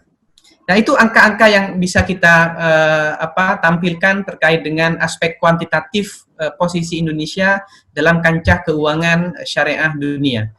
Kalau kita mau masuk pada aspek yang lebih kualitatif, utamanya pada aspek-aspek syariah governance, sebagai sebuah keunikan dari keuangan syariah yang tidak dimiliki oleh keuangan konvensional. Di keuangan syariah kita memiliki syariah governance. Di convention kita memiliki corporate governance. Jadi corporate governance bisa berlaku, bisa dipakai di bank syariah, tetapi di atas itu kita memiliki syariah governance. Apa itu syariah governance? Syariah governance adalah sebuah model pengelolaan dan tata kelola keuangan syariah untuk memastikan bahwa seluruh aktivitas bisnisnya sesuai dengan syariah. Karena ketika kita memiliki bank syariah, asuransi syariah, pasar modal syariah, maka kata syariah atau kata Islam ini dijadikan sebagai selling point gitu, alat mereka menjual, sehingga aspek kepatuhan ini menjadi sangat penting karena itu jualannya gitu. Jadi kalau pelaku industri tidak bisa memastikan kepatuhan syariah, maka apalagi yang bisa dijual gitu. Yang mereka jual syariahnya. Oleh karena itu syariah governance menjadi aspek yang sangat penting.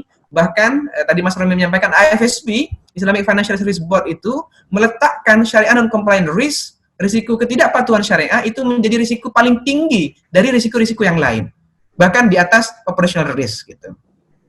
Nah, ketika kita berbicara aspek yang kualitatif berbasis terkait dengan syariah governance structure ini, maka kita melihat perbandingannya dengan negara-negara lain. Di Indonesia itu menganut sebuah sistem syariah governance yang disebut dengan centralized. Jadi ada dua sebenarnya sistem syariah governance ini, tata kelola keuangan syariah. Satu, centralized syariah governance. Dua, decentralized. Centralized syariah governance adalah sebuah model tata kelola keuangan syariah di mana setiap lembaga keuangan syariah, di samping dia memiliki dewan pengawas syariah di setiap bank, di setiap institusi, dia juga memiliki Dewan Penasihat Syariah di tingkat nasional, National Syariah Council. Di Indonesia disebut dengan DSN, Dewan Syariah Nasional. Di samping kita memiliki Dewan Pengawas Syariah di masing-masing lembaga keuangan syariah. Di Malaysia misalnya kita memiliki SSC, Syariah Advisory Council, di bawah Bank Negara Malaysia. Tadi Mas Romi juga menyinggung. Tapi di samping itu kita memiliki Syariah Committee, Dewan Pengawas Syariah di masing-masing lembaga keuangan syariah. Itu yang disebut dengan centralized. Jadi negara-negara seperti Malaysia, Indonesia, kemudian Bahrain, yang terbaru juga UAE, itu menerapkan centralized syariah governance structure. Dia memiliki Dewan Pengawas Syariah di setiap lembaga keuangan syariah, tapi pada saat yang bersamaan, dia memiliki the highest authority of Syariah Advisory Council di national level. Tapi ada beberapa negara-negara juga yang menganut decentralized, yang hanya memiliki Dewan Pengawas Syariah di masing-masing bank. Dia tidak memiliki Central Syariah Board. Seperti negara-negara Kuwait, di Eropa, mungkin juga di Australia, UK, Singapura, dan sebagainya. Utamanya negara-negara Eropa, mereka lebih cenderung memilih untuk decentralized Syariah governance structure. Cuman yang membedakan antara Indonesia dengan Malaysia misalnya, kalau di Indonesia, Anda ingin jadi Dewan Pengawas Syariah, maka tiket terbaik atau paling mudah untuk menjadi Dewan Pengawas Syariah itu adalah melalui DSN.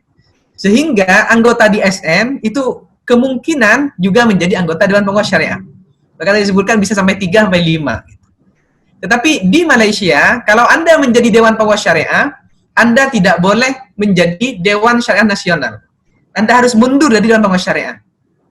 Sebaliknya, ketika Anda jadi Dewan Syariah Nasional, Anda harus mundur dari Dewan Pengawas Syariah dan sebaliknya gitu. Supaya tidak terjadi konflik of interest. Itu yang membedakan antara pendekatan Syariah governance structure antara Indonesia dan Malaysia, walaupun sama-sama menganut decentralized Syariah governance structure.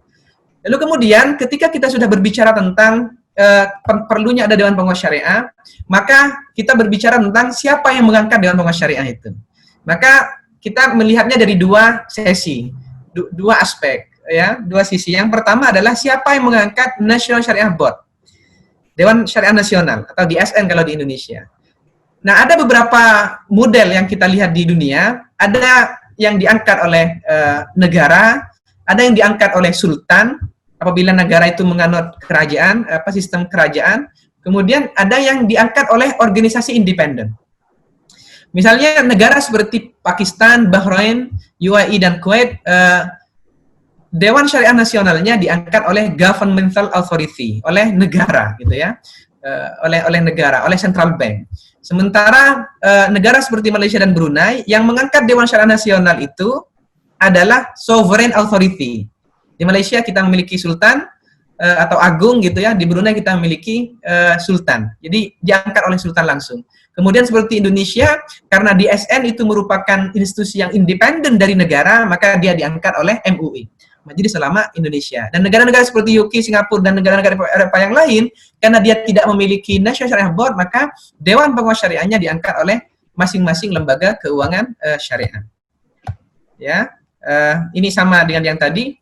Kemudian dari sisi komposisi, tadi Mas Romi juga menjelaskan sedikit tentang komposisi Dewan Pengawas Syariah. Kalau kita melihat di beberapa negara ada perbedaan aturan terkait dengan komposisi Dewan Pengawas Syariah.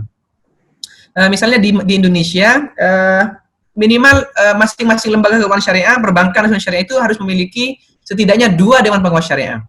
Kemudian di negara seperti Brunei, Kuwait, Bahrain minimal 3, di Pakistan minimal 1, kemudian di Malaysia mungkin yang paling banyak ya, minimal 5 ya, minimal 5 Dewan Pengawas Syariah di masing-masing lembaga keuangan syariah. Bahkan di beberapa tempat kita melihat ada sampai 7, ada sampai 9 tergantung kebutuhan dan size bank itu sendiri.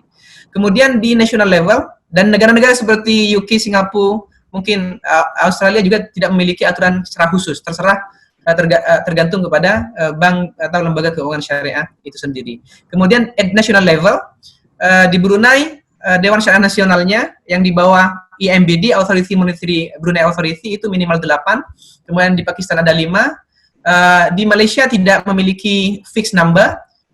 Sekarang ada 9, sebelumnya ada 11 gitu. Di Indonesia apalagi, bahkan di Indonesia itu mungkin National Syariah Board-nya itu yang terbanyak di dunia gitu. Karena dia adalah representasi dari masing-masing organisasi. Jadi NU di situ,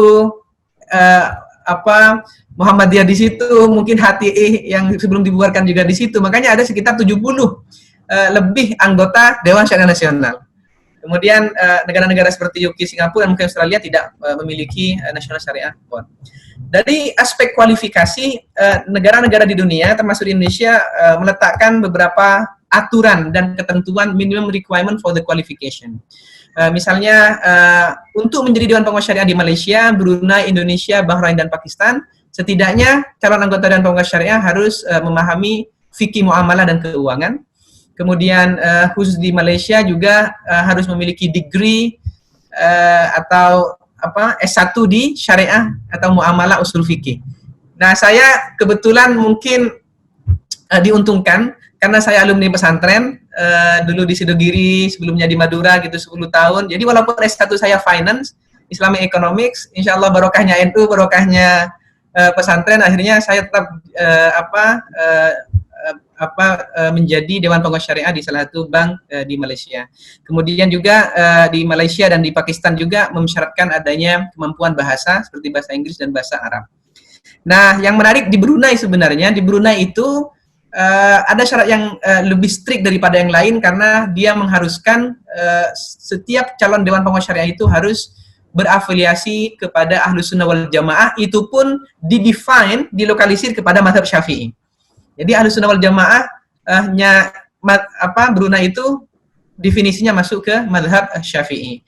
Kemudian di negara-negara lain seperti UK, Singapura tidak memiliki aturan secara spesifik dalam guideline atau syariah governance structure. Kemudian dari sisi restriction ya, batasan-batasan seberapa banyak misalnya satu orang itu bisa menjadi Dewan Pengawas Syariah. Tadi Mas Romi juga menyebutkan ini, makanya tugas saya sebenarnya relatif lebih mudah karena banyak sudah di-cover oleh Mas Romi sehingga saya bisa banyak mempercepat diskusinya gitu ya. Jadi kita melihat di sini misalnya dalam kasus Indonesia itu setidaknya aturan dari OJK itu tidak, satu orang tidak boleh menjadi Dewan Pengawas Syariah di 5 lembaga keuangan syariah. Jadi 2 di bank, kemudian 2 di asuransi, 1 misalnya di fund management gitu, fund manager. Nah di Malaysia mungkin salah satu yang paling ketat karena kalau Anda menjadi Dewan Pengawas Syariah, Dewan Syariah Nasional, Anda tidak boleh menjadi Dewan Pengawas Syariah di lembaga keuangan syariah 1. Yang kedua, kalau Anda sudah menjadi Dewan Pengawas Syariah di bank syariah, Anda tidak boleh poligami ke takaful. Anda tidak boleh ke bank syariah yang lain. Gitu. Tetapi Anda masih boleh menjadi Dewan Pengawas Syariah di takaful di sektor yang lain yang tidak ada kepentingan atau konflik of interest, tidak sama struktur bisnisnya gitu ya, aktivitas bisnisnya. Kemudian di Kuwait, Bahrain mensyaratkan setidaknya Dewan Pengawas Syariah tidak boleh menjadi shareholder, tidak memiliki setidaknya 5% dari aset atau saham aset keuangan syariah pada lembaga itu. Nah, saya masuk pada karakteristik pengembangan produk, karena ini sebenarnya mengantarkan saya kepada diskusi selanjutnya tentang karakteristik fatwa Indonesia dan posisinya dibanding dengan fatwa-fatwa di dunia yang lain dan apa yang berbeda.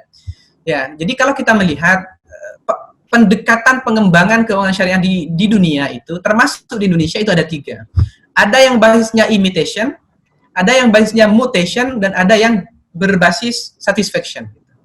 Imitation itu adalah pengembangan produk keuangan syariah yang lahir dari produk keuangan konvensional. Jadi tinggal dilihat tuh, di bank konvensional ada derivatif, maka ada Islamic derivatif. Di bank konvensional ada Islamic profit, ada profit rate swap, di syariah ada profit rate swap. Dan ini yang menjadi tren ya, yang menjadi tren dan dominasi dari pendekatan pengembangan keuangan syariah di dunia, termasuk di Indonesia, sehingga menghasilkan sebuah menimbulkan sebuah banyak kritik bahwa bank syariah atau produk-produk keuangan syariah tidak banyak berbeda dengan keuangan konvensional. Produk keuangan konvensional fiturnya sama, hasilnya sama, harganya sama, apalagi tadi Mas Romi menyampaikan ada benchmark kepada riba dari sisi rate-nya sebagainya gitu. Kenapa? Karena tadi basisnya itu adalah imitation, melihat karakter konvensional, lalu bagaimana dicari akadnya, konsepnya, kemudian dicari tikungan-tikungannya gitu, bahkan dengan kadang menggunakan gabungan-gabungan akad gitu ya, atau menggunakan akad-akad yang kadang tidak populer gitu, tetapi dipaksakan untuk digunakan, yang penting bisa melahirkan produk yang memiliki fitur yang sama dengan bank konvensional atau lembaga keuangan syariah, lembaga keuangan konvensional. Nah itu masalahnya. Jarang sekali yang produk keuangan syariah itu yang berbasis mutation, lahir dari konsep dan kontrak atau akad syariah. Contoh misalnya, di syariah itu ada mudharabah, ada musyarakah. Lalu bagaimana diturunkan dalam konteks produk keuangan syariah? Itu jarang sekali. Itulah kenapa kemudian yang pure dan autentik lahir dari syariah seperti mudharabah, musyarakah itu tidak populer gitu.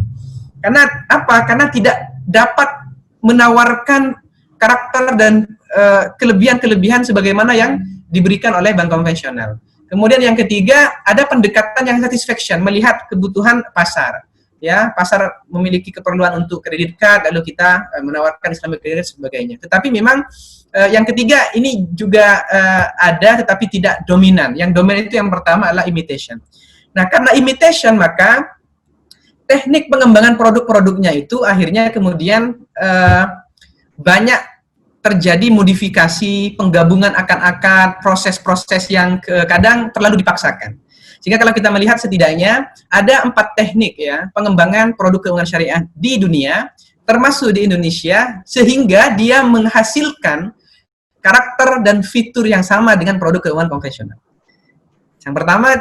Teknik yang pertama adalah melakukan modifikasi akad-akad yang sudah ada di kitab-kitab fikih. Kita melihat murabahah. Tapi murabahah yang kita kenal di fikih itu, yang di pesantren-pesantren itu, ketika masuk ke bank syariah itu jadi berbeda gitu. Karena harus dilakukan proses modifikasi, proses modernisasi, sehingga lahirlah produk yang disebut dengan MPO, merubah the purchase order, harus melibatkan pihak ketiga, karena bank syariah walaupun dia mau menjual, dia tidak memiliki barang, sehingga dia harus beli dulu, kemudian ada wa'ad lagi, dan sebagainya.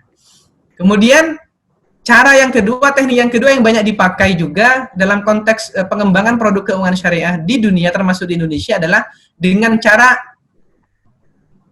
combining contract, dengan cara al-uqud al-murakkabah, penggabungan banyak akad dalam satu produk. Bahkan kalau kita lihat dan kita teliti, maka kita hampir tidak menemukan satu produk itu yang hanya terdiri dari satu akad. Biasanya dia gabungan beberapa akad dan beberapa konsep. Contoh misalnya IMBT, Ijarah Muntahiyah Bitamlik. Ya, ada sewa di situ, bahkan sebelum sewa ada wa'ad di situ, ada janji di situ. Bahkan untuk untuk mendukung wa'adnya ada hamish jediyah di situ. Lalu masuk ke sewa, bahkan untuk meyakinkan akad sewa itu masuk lagi orbun di situ. Kemudian masuk akad ijarah, baru masuk akad ijarah. Lalu kemudian di akhir supaya terjadi perpindahan kepemilikan dari bank kepada nasabah, maka ada akad jual beli di situ. Bahkan ada melalui proses janji untuk dibagi, dihibahkan atau hibah mu'alaf dan sebagainya. Sehingga kita melihat dalam satu produk IMBT saja tidak kurang 5 akad dan konsep masuk di situ. Al-uqud al-murakkabah. Atau misalnya dalam fatwa MUI tentang pengalihan piutang dari bank konvensional ke bank syariah misalnya, kita melihat banyak teknik yang diberikan, termasuk penggabungan akad hutang dengan murabahah. Jadi hutangnya diberikan hutang dulu oleh bank syariah kepada nasabah untuk dijadikan alat membayar hutangnya nasabah kepada bank konvensional, lalu kemudian barangnya dijual masuk pada murabahah kepada bank syariah, lalu bank syariah jual lagi kepada nasabah dan sebagainya gitu. Jadi untuk bisa akhirnya mereplikasi gitu karakter konvensional itu, akhirnya kita harus muter-muter dengan proses-proses itu, kita harus terpaksa menggabungkan banyak akad. Bahkan kita kenal ada akad tawarruk misalnya, atau komoditi murabah yang kita kenal itu bisa melibatkan sampai 6-7 akad dan konsep dalam satu produk. Itu yang kedua. Teknik yang ketiga yang juga tidak kalah populer juga, bagaimana produk-produk keuangan syariah itu melakukan pengembangan konsep-konsep akad-akad yang tidak banyak dipakai di literatur fikih. Contoh konsep janji misalnya. Janji itu kalau kita baca dan kita buka kitab fikih, masukkan keyword janji al-wa'ad misalnya, maka yang keluar apa? Keluar janji untuk menikahi, janji untuk melamar, khitbah, janji untuk mencerai sebagainya. Atau masuk pada janji dalam konteks ayatul munafik gitu. Hampir tidak ada konsep janji yang dibahas dalam akad-akad murabahah misalnya, akad-akad mudharabah sebagainya. Tapi sekarang janji itu hampir masuk pada seluruh produk-produk keuangan syariah, dan bahkan masuk kepada produk-produk yang secara syariah sulit disyariahkan gitu. Secara logika sulit disyariahkan. Makanya janji ini sekarang menjadi konsep yang paling powerful, yang menurut syariah sudah sulit dicari jalan keluarnya, maka janji bisa menyelesaikan masalah tanpa masalah. Makanya tadi kalau Mas Romi bicara bagaimana menstruktur derivatif option sesuai syariah, maka janji dipakai. Dengan variannya, ada satu janji yang disebut dengan wa'ad, ada 2 janji yang berbeda yang disebut dengan muwa'ada, ada bilateral promise yang disebut dengan wa'dan. Jadi janji pun sudah mengalami evolusi gitu. mengalami modernisasi gitu. Yang kalau mungkin ulama-ulama mazhab 4 itu hidup sampai geleng-geleng, ini apa maksudnya? Maksud awakmu opo iki gitu. Jadi saking apa ya kreatifnya gitu. Para pelaku kita, termasuk mungkin Dewan Pengawas Syariahnya gitu. Juga Orbun gitu. Orbun kalau kita lihat kitab-kitab fikih, maka hampir seluruh mazhab tidak memperbolehkan konsep Orbun untuk dipakai. Mungkin dari mazhab Hambali saja yang memperbolehkan gitu. Tetapi kalau kita masuk ke dalam konteks produk keuangan syariah, maka hampir seluruh produk-produknya ada komponen Orbun di situ, apa yang disebut dengan uang muka. Karena bank syariah biasanya menggunakan uang muka, maka Orbun bisa dijadikan sebagai basis untuk itu. Kemudian juga teknik yang lain adalah neo innovation dengan melahirkan akad-akad yang baru tidak pernah dikenal di kitab-kitab fikih seperti akad ghairu musamma, musyarakah mutanakis dan sebagainya. Nah, ini beberapa teknik sehingga melahirkan varian-varian fatwa di dunia, ya. Fatwa-fatwa antara Timur Tengah misalnya, Indonesia, Malaysia, kemudian di beberapa aspek berbeda gitu. Di beberapa aspek kemudian berbeda karena ada yang cenderung menggunakan pendekatan imitation, ada yang mungkin agak konservatif dan bahasanya Mas Roni tradisional gitu ya, menggunakan pendekatan mutation gitu ya. Kemudian juga dari sisi teknik, ada yang lebih suka menggunakan penggabungan akad, ada yang lebih suka enhance akad yang sudah ada dengan cara modifikasi, ada yang menggunakan istilah yang lain. Sehingga kalau kita petakan sebenarnya wilayah fatwa keuangan syariah di dunia ini, saya coba petakan jadi 3 kutub gitu ya. Jadi 3 kelompok. Di sebelah kanan itu adalah kelompok GCC gitu ya. Ada kutub GCC, fatwa yang ditemukan oleh Timur Tengah, yang diwakili misalnya AOFI, Majma' Fiqh, Dalal Barokah, Dubai Islamic Bank, Kuwait Finance House, Ar-Rajihi, dan sebagainya gitu. Kemudian di sebelah kanan gitu ya, yang orang menyebutnya sebagai pendekatan yang cukup liberal gitu ya, fleksibel, yaitu adalah mazhab Malaysia gitu. Mazhab Malaysia melalui Syariah Advisory Council Bank Negara Malaysia, melalui Securities Commission, Dewan Pengawas Syariah dan sebagainya. Kemudian mungkin yang kita harus identifikasi ini, Indonesia ini di mana? Apakah berada di kutub GCC atau di Indonesia atau di tengah-tengah gitu? Atau lebih dekat kemana gitu? Ini yang coba saya potret ya dari hasil penelitian kami dulu di Isra pada tahun 2012, didukung dengan penelitian tesisnya Akbar pada tahun 2013 ketika membandingkan fatwa-fatwa lembaga keuangan syariah di dunia termasuk antara GCC, Malaysia dan Indonesia, dan menghasilkan kesimpulan bahwa setidaknya 58% dari fatwa yang dikeluarkan oleh lembaga-lembaga fatwa dunia terkait keuangan syariah itu convergent. Itu sama ya, konsisten ya, tidak berbeda gitu antara Malaysia, Indonesia dan GCC. Cuman memang ada beberapa aspek yang berbeda. Setidaknya saya merangkum untuk fatwa perbankan khususnya itu ada 10 perbedaan ya antara tiga grup ya, 3 kelompok dunia ini. Misalnya Bay'ul Inah, kalau kita melihat mungkin satu-satunya negara yang memperbolehkan Bay'ul Inah itu adalah Indonesia melalui Bank Negara Malaysia, sementara di negara-negara Timur Tengah misalnya tidak memperbolehkan inah setidaknya dari 5 lembaga fatwa dunia yang ada di Timur Tengah. Nah, di mana posisi fatwa di SN, fatwa Indonesia? Kalau kita melihat dan kita membaca seluruh fatwa Indonesia yang dikeluarkan sejak tahun 2000, kita tidak menemukan fatwa yang jelas tentang Bay'ul Inah. Satu-satunya fatwa yang bisa kita fahami bahwa itu ada inah itu adalah fatwa nomor 33 tentang pengalihan piutang dari bank konvensional ke bank syariah yang memberikan 3-4 alternatif, di mana alternatif 1 dan 2 itu secara substansi sebenarnya adalah inah. Nah, ini bisa dibaca ini. Fatwa nomor 31 tahun 2002. Jadi bagaimana nasabah menyelesaikan hutangnya kepada bank konvensional, lalu barangnya kemudian dijual kepada bank syariah, lalu kemudian bank syariah menjual kembali kepada nasabah. Jadi ada penjualan kembali barang yang sama. Kemudian tentang tawarruk, kita melihat juga terjadi perbedaan antara Indonesia, Malaysia, bahkan di Timur Tengah sendiri terjadi perbedaan.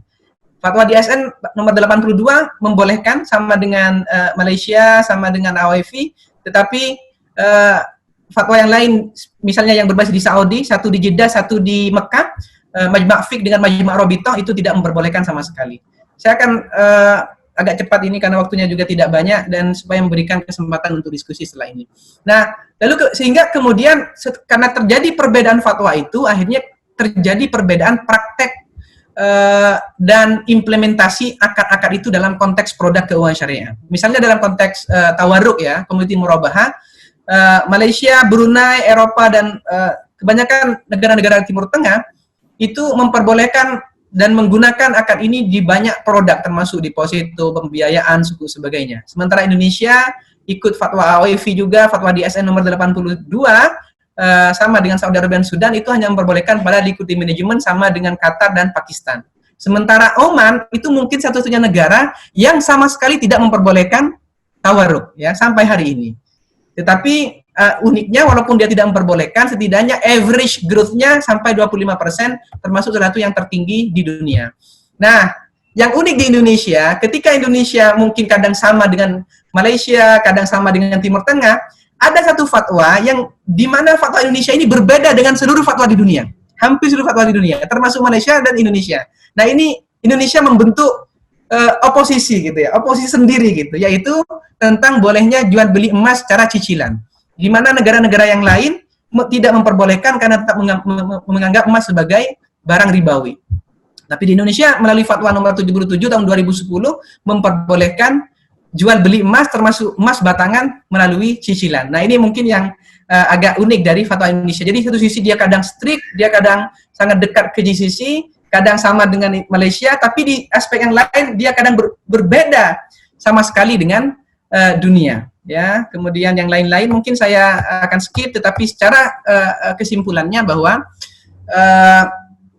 fatwa di Indonesia itu dia kalau kita lihat karakternya tidak memiliki ketergantungan kepada kelompok tertentu, tetapi memang kebanyakan fatwa kalau kita analisa itu lebih dekat dengan GCC. Setidaknya dari 10 ini, 10 yang berbeda-beda ini, Malaysia dekat dengan pendekatan GCC dalam konteks bolehnya tawarruk, kemudian bolehnya jaminan memberikan akad kafalah dengan ujroh, masalah ibro, dan masalah wa'ad, ya, masalah janji.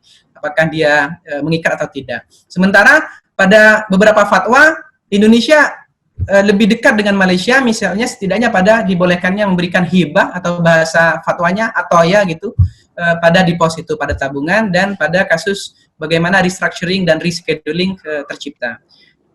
Kemudian yang terakhir tadi saya sampaikan bahwa fatwa Indonesia itu berbeda dan unik daripada fatwa-fatwa di dunia pada kasus bolehnya jual beli emas dengan cicilan, sehingga terakhir di mana sebenarnya posisi Indonesia di kasus buy on ENA ini.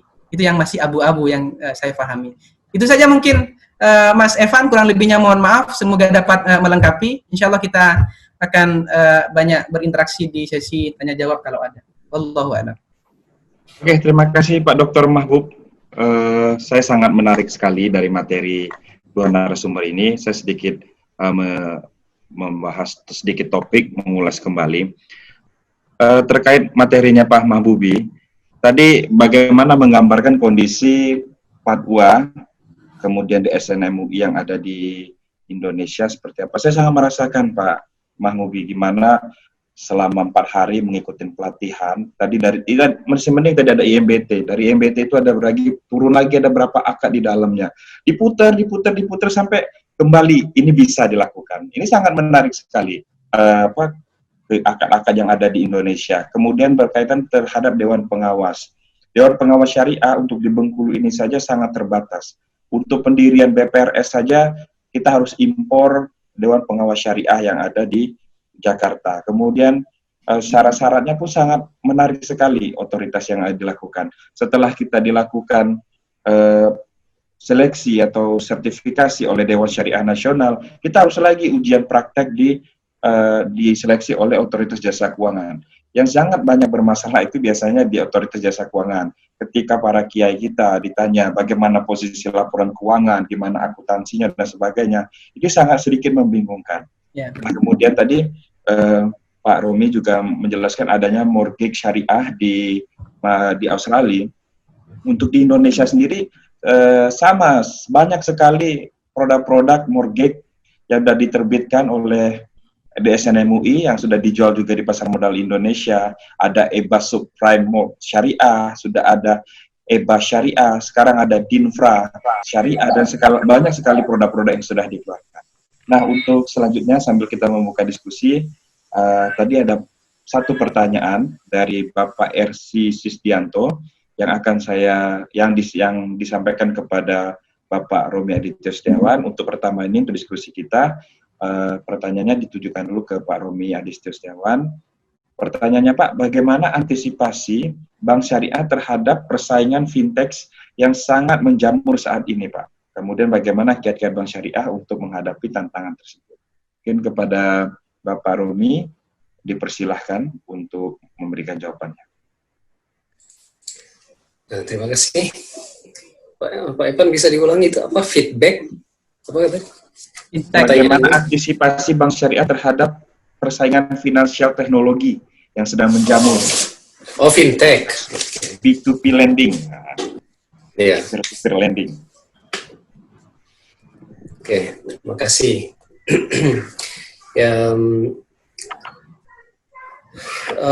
Terkait dengan fintech, ya, saat ini kan sudah ada peraturan dari OJK tentang pembolehan penggunaan fintech. Kalau persaingannya dengan bank syariah, jelas fintech itu berbeda ya, dari banyak hal, karena bank dia adalah perusahaan yang unik, ya. Tidak seperti fintech. Kalau fintech, dia lebih ke arah penggunaan uang, sistem pinjam-meminjam, tapi menggunakan sistem virtual. Ya. Tapi bank, dia mengumpulkan dana dari masyarakat, lalu kemudian dia mengeluarkannya dalam bentuk produk-produk. Jadi bank tetap dia tidak bisa disamakan dengan fintech. Karena bank adalah perusahaan besar, akan tetapi dia adalah perusahaan yang unik. Ini.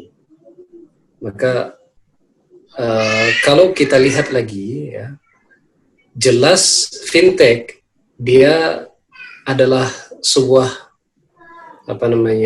salah satu sistem yang digunakan, akan tetapi bank itu adalah perusahaan yang dia memiliki keunikan berupa banyak-banyak produk yang itu tidak bisa kalau kita serasikan dengan fintech. Ya. Maka boleh jadi tidak bisa dijadikan sebuah bahan persaingan dengan fintech. Itu menurut saya. Terima kasih. Terima kasih Pak Romi. Mungkin di sini masih belum ada yang menulis. Saya bisa menambah, Pak Evan. Oke, menambah boleh saya menanya nih Pak Mahbubi, soalnya saya sangat menarik sekali terhadap fatwa-fatwa ini. Jujur Pak, fatwa ya di Indonesia ini mungkin kita mencari goals Pak. Saya melihat itu apa tujuan pengennya, mungkin requestnya perbankan jualan ini bisa produknya, cari gimana akadnya, muter sampai ke akadnya. Nah mungkin sedikit mengenai Dewan Pengawas Syariah ini menjadi sangat kutip sekali di Indonesia. Di negara-negara lain ada otoritinya, kemudian di Indonesia ini kita sudah ada otoritinya Dewan Syariah Nasional. Di Dewan Syariah Nasional itu 2 kali Pak tesnya, ingat sekali saya, mulai dari ujian fikihnya segala macam, materinya cukup banyak, kemudian langsung lagi ke ujian LSP-nya lagi, sudah LSP diuji lagi, mungkin sudah lulus yang LSP mungkin Pak lulus, nah nanti di hadapan otoritasnya kita dihadapkan lagi ujian, dan banyak sekali yang tidak lulus di tingkat ujian otoritasnya itu Pak. Mungkin gimana Pak menyikapinya seperti ini? Gimana maksudnya? Tanya tips supaya lulus? Apakah harus bertahan, ngapa nggak sekali pintu gitu, kok ini pintunya banyak sekali gitu, kenapa nggak ujiannya misalnya langsung ditotalinnya di DSN, misalnya melibatkan otoritas saat itu? Iya, baik.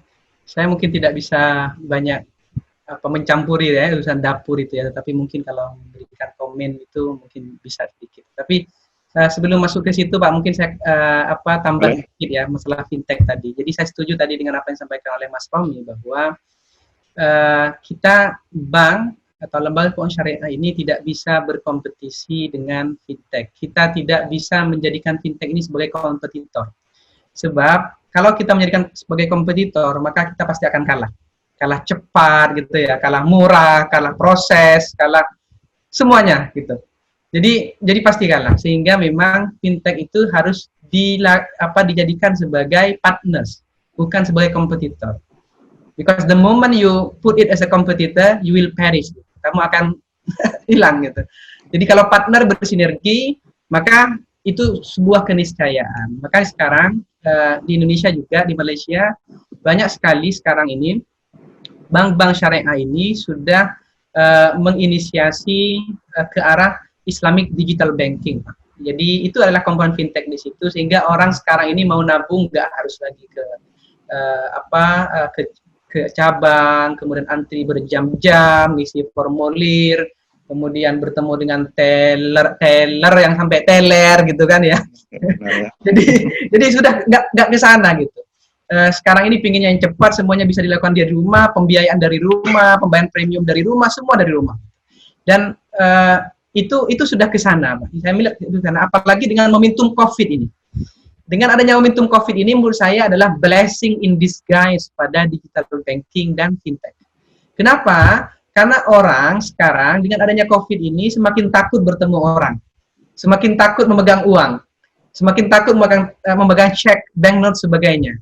Itulah kenapa kemudian misalnya WHO sendiri, World Health Organization itu bahkan advice gitu ya, menganjurkan orang-orang supaya menjauhi contactless bank payment, pembayaran yang harus berinteraksi dengan mesin, ATM atau dengan manusia, atau bahkan memegang banknote semuanya, karena bisa jadi cek-cek yang kita gunakan itu ada virusnya, atau ATM yang kita kunjungi itu sudah tersentuh atau tidak steril. Itulah kenapa kemudian di negara-negara di dunia itu Pak sudah melakukan proses disebut dengan disinfektan, kemudian proses contactless payment sebagainya. Saya ambil contoh ya beberapa, misalnya Bank of Korea. Bank of Korea itu kalau ada bill, kalau ada cek dari local bank Pak, maka dia akan dimasukkan dulu ke dalam sebuah tempat diisolasi selama 2 minggu Pak, supaya virusnya hilang dulu. Hilang ya. Kemudian Chinese government, pemerintah China juga meminta lenders kayak perbankan, lembaga keuangan untuk melakukan disinfektan terhadap physical notes. Jadi kayak cek, kayak uang itu disinfect dulu gitu. Selama dan masukkan ke dalam karantina selama 2 minggu juga. Kemudian bahkan Amerika juga sudah membentuk aturan bahwa semua cek dan banknotes yang dari Asia itu diisolasi dulu selama 7 hari. Gitu. Sehingga sekarang ini lembaga keuangan, pemerintah semuanya itu sudah berpikir bagaimana mengurangi interaksi ini, contactless payment sebagainya. Dan itulah tidak ada lain jalannya adalah dengan melalui digital banking yang komponennya adalah fintech di dalamnya. Sehingga menurut saya lembaga keuangan syariah, bank syariah tidak ada pilihan lain kecuali mengembrace ya, merangkul fintech company sebagai partner dan melakukan integrasi sistemnya, sistem fintech ke dalam core banking system. Kalau tidak, maka insya Allah lembaga keuangan termasuk bank syariah akan banyak ditinggalkan. Itulah satu, saya masih ingat satu statement dari Presiden Fintech Malaysia pernah mengatakan seperti ini. For the next 10 years, 10 tahun lagi, bankir sebagai sebuah profesi sudah tidak relevan lagi. Tetapi bank sebagai lembaga keuangan masih ada. Kenapa? Karena orang sudah tidak perlu lagi peran manusia. Cukup berinteraksi dan bertransaksi dari rumah masing-masing. Itu poin yang pertama. Kemudian poin yang kedua, kalau Bapak tadi mengeluh terkait dengan proses itu, proses untuk menjadikan pengawas syariah, ada ujian atau training pada hari. Saya belum ikut, Pak. Cuma pernah daftar, cuman belum sempat ikut. Dan kemudian di OJK sudah jadi pengawas syariah nih. Ya. Saya pikir di negara-negara lain juga prosesnya hampir sama, Pak. Bahkan di Malaysia ini lebih ruwet. Anda mau jadi dewan pengawas syariah, Anda sudah minimal enroll, minimal terregister dalam CSE namanya, Certified Syariah Advisor. Jadi ada sertifikasi dewan pengawas syariah yang harus menghadiri modul-modul training keuangan syariah sebanyak 22 modul. Jadi 22 mata kuliah. Dan setiap mata kuliah ada ujiannya. Jadi tadi Bapak sampaikan, orang syariah ini kekurangannya di finance, kekurangannya di accounting, di bisnis gitu.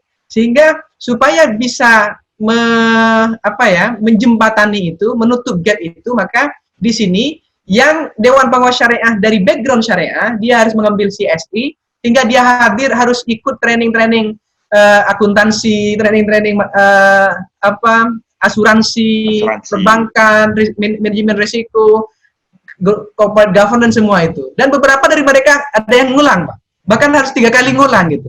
Sama di Jadi hari Sabtu atau hari Minggu gitu. Kemudian trainingnya 2 hari per modul, dan kadang harus mengulang. Kalau sudah mengulang harus bayar lagi.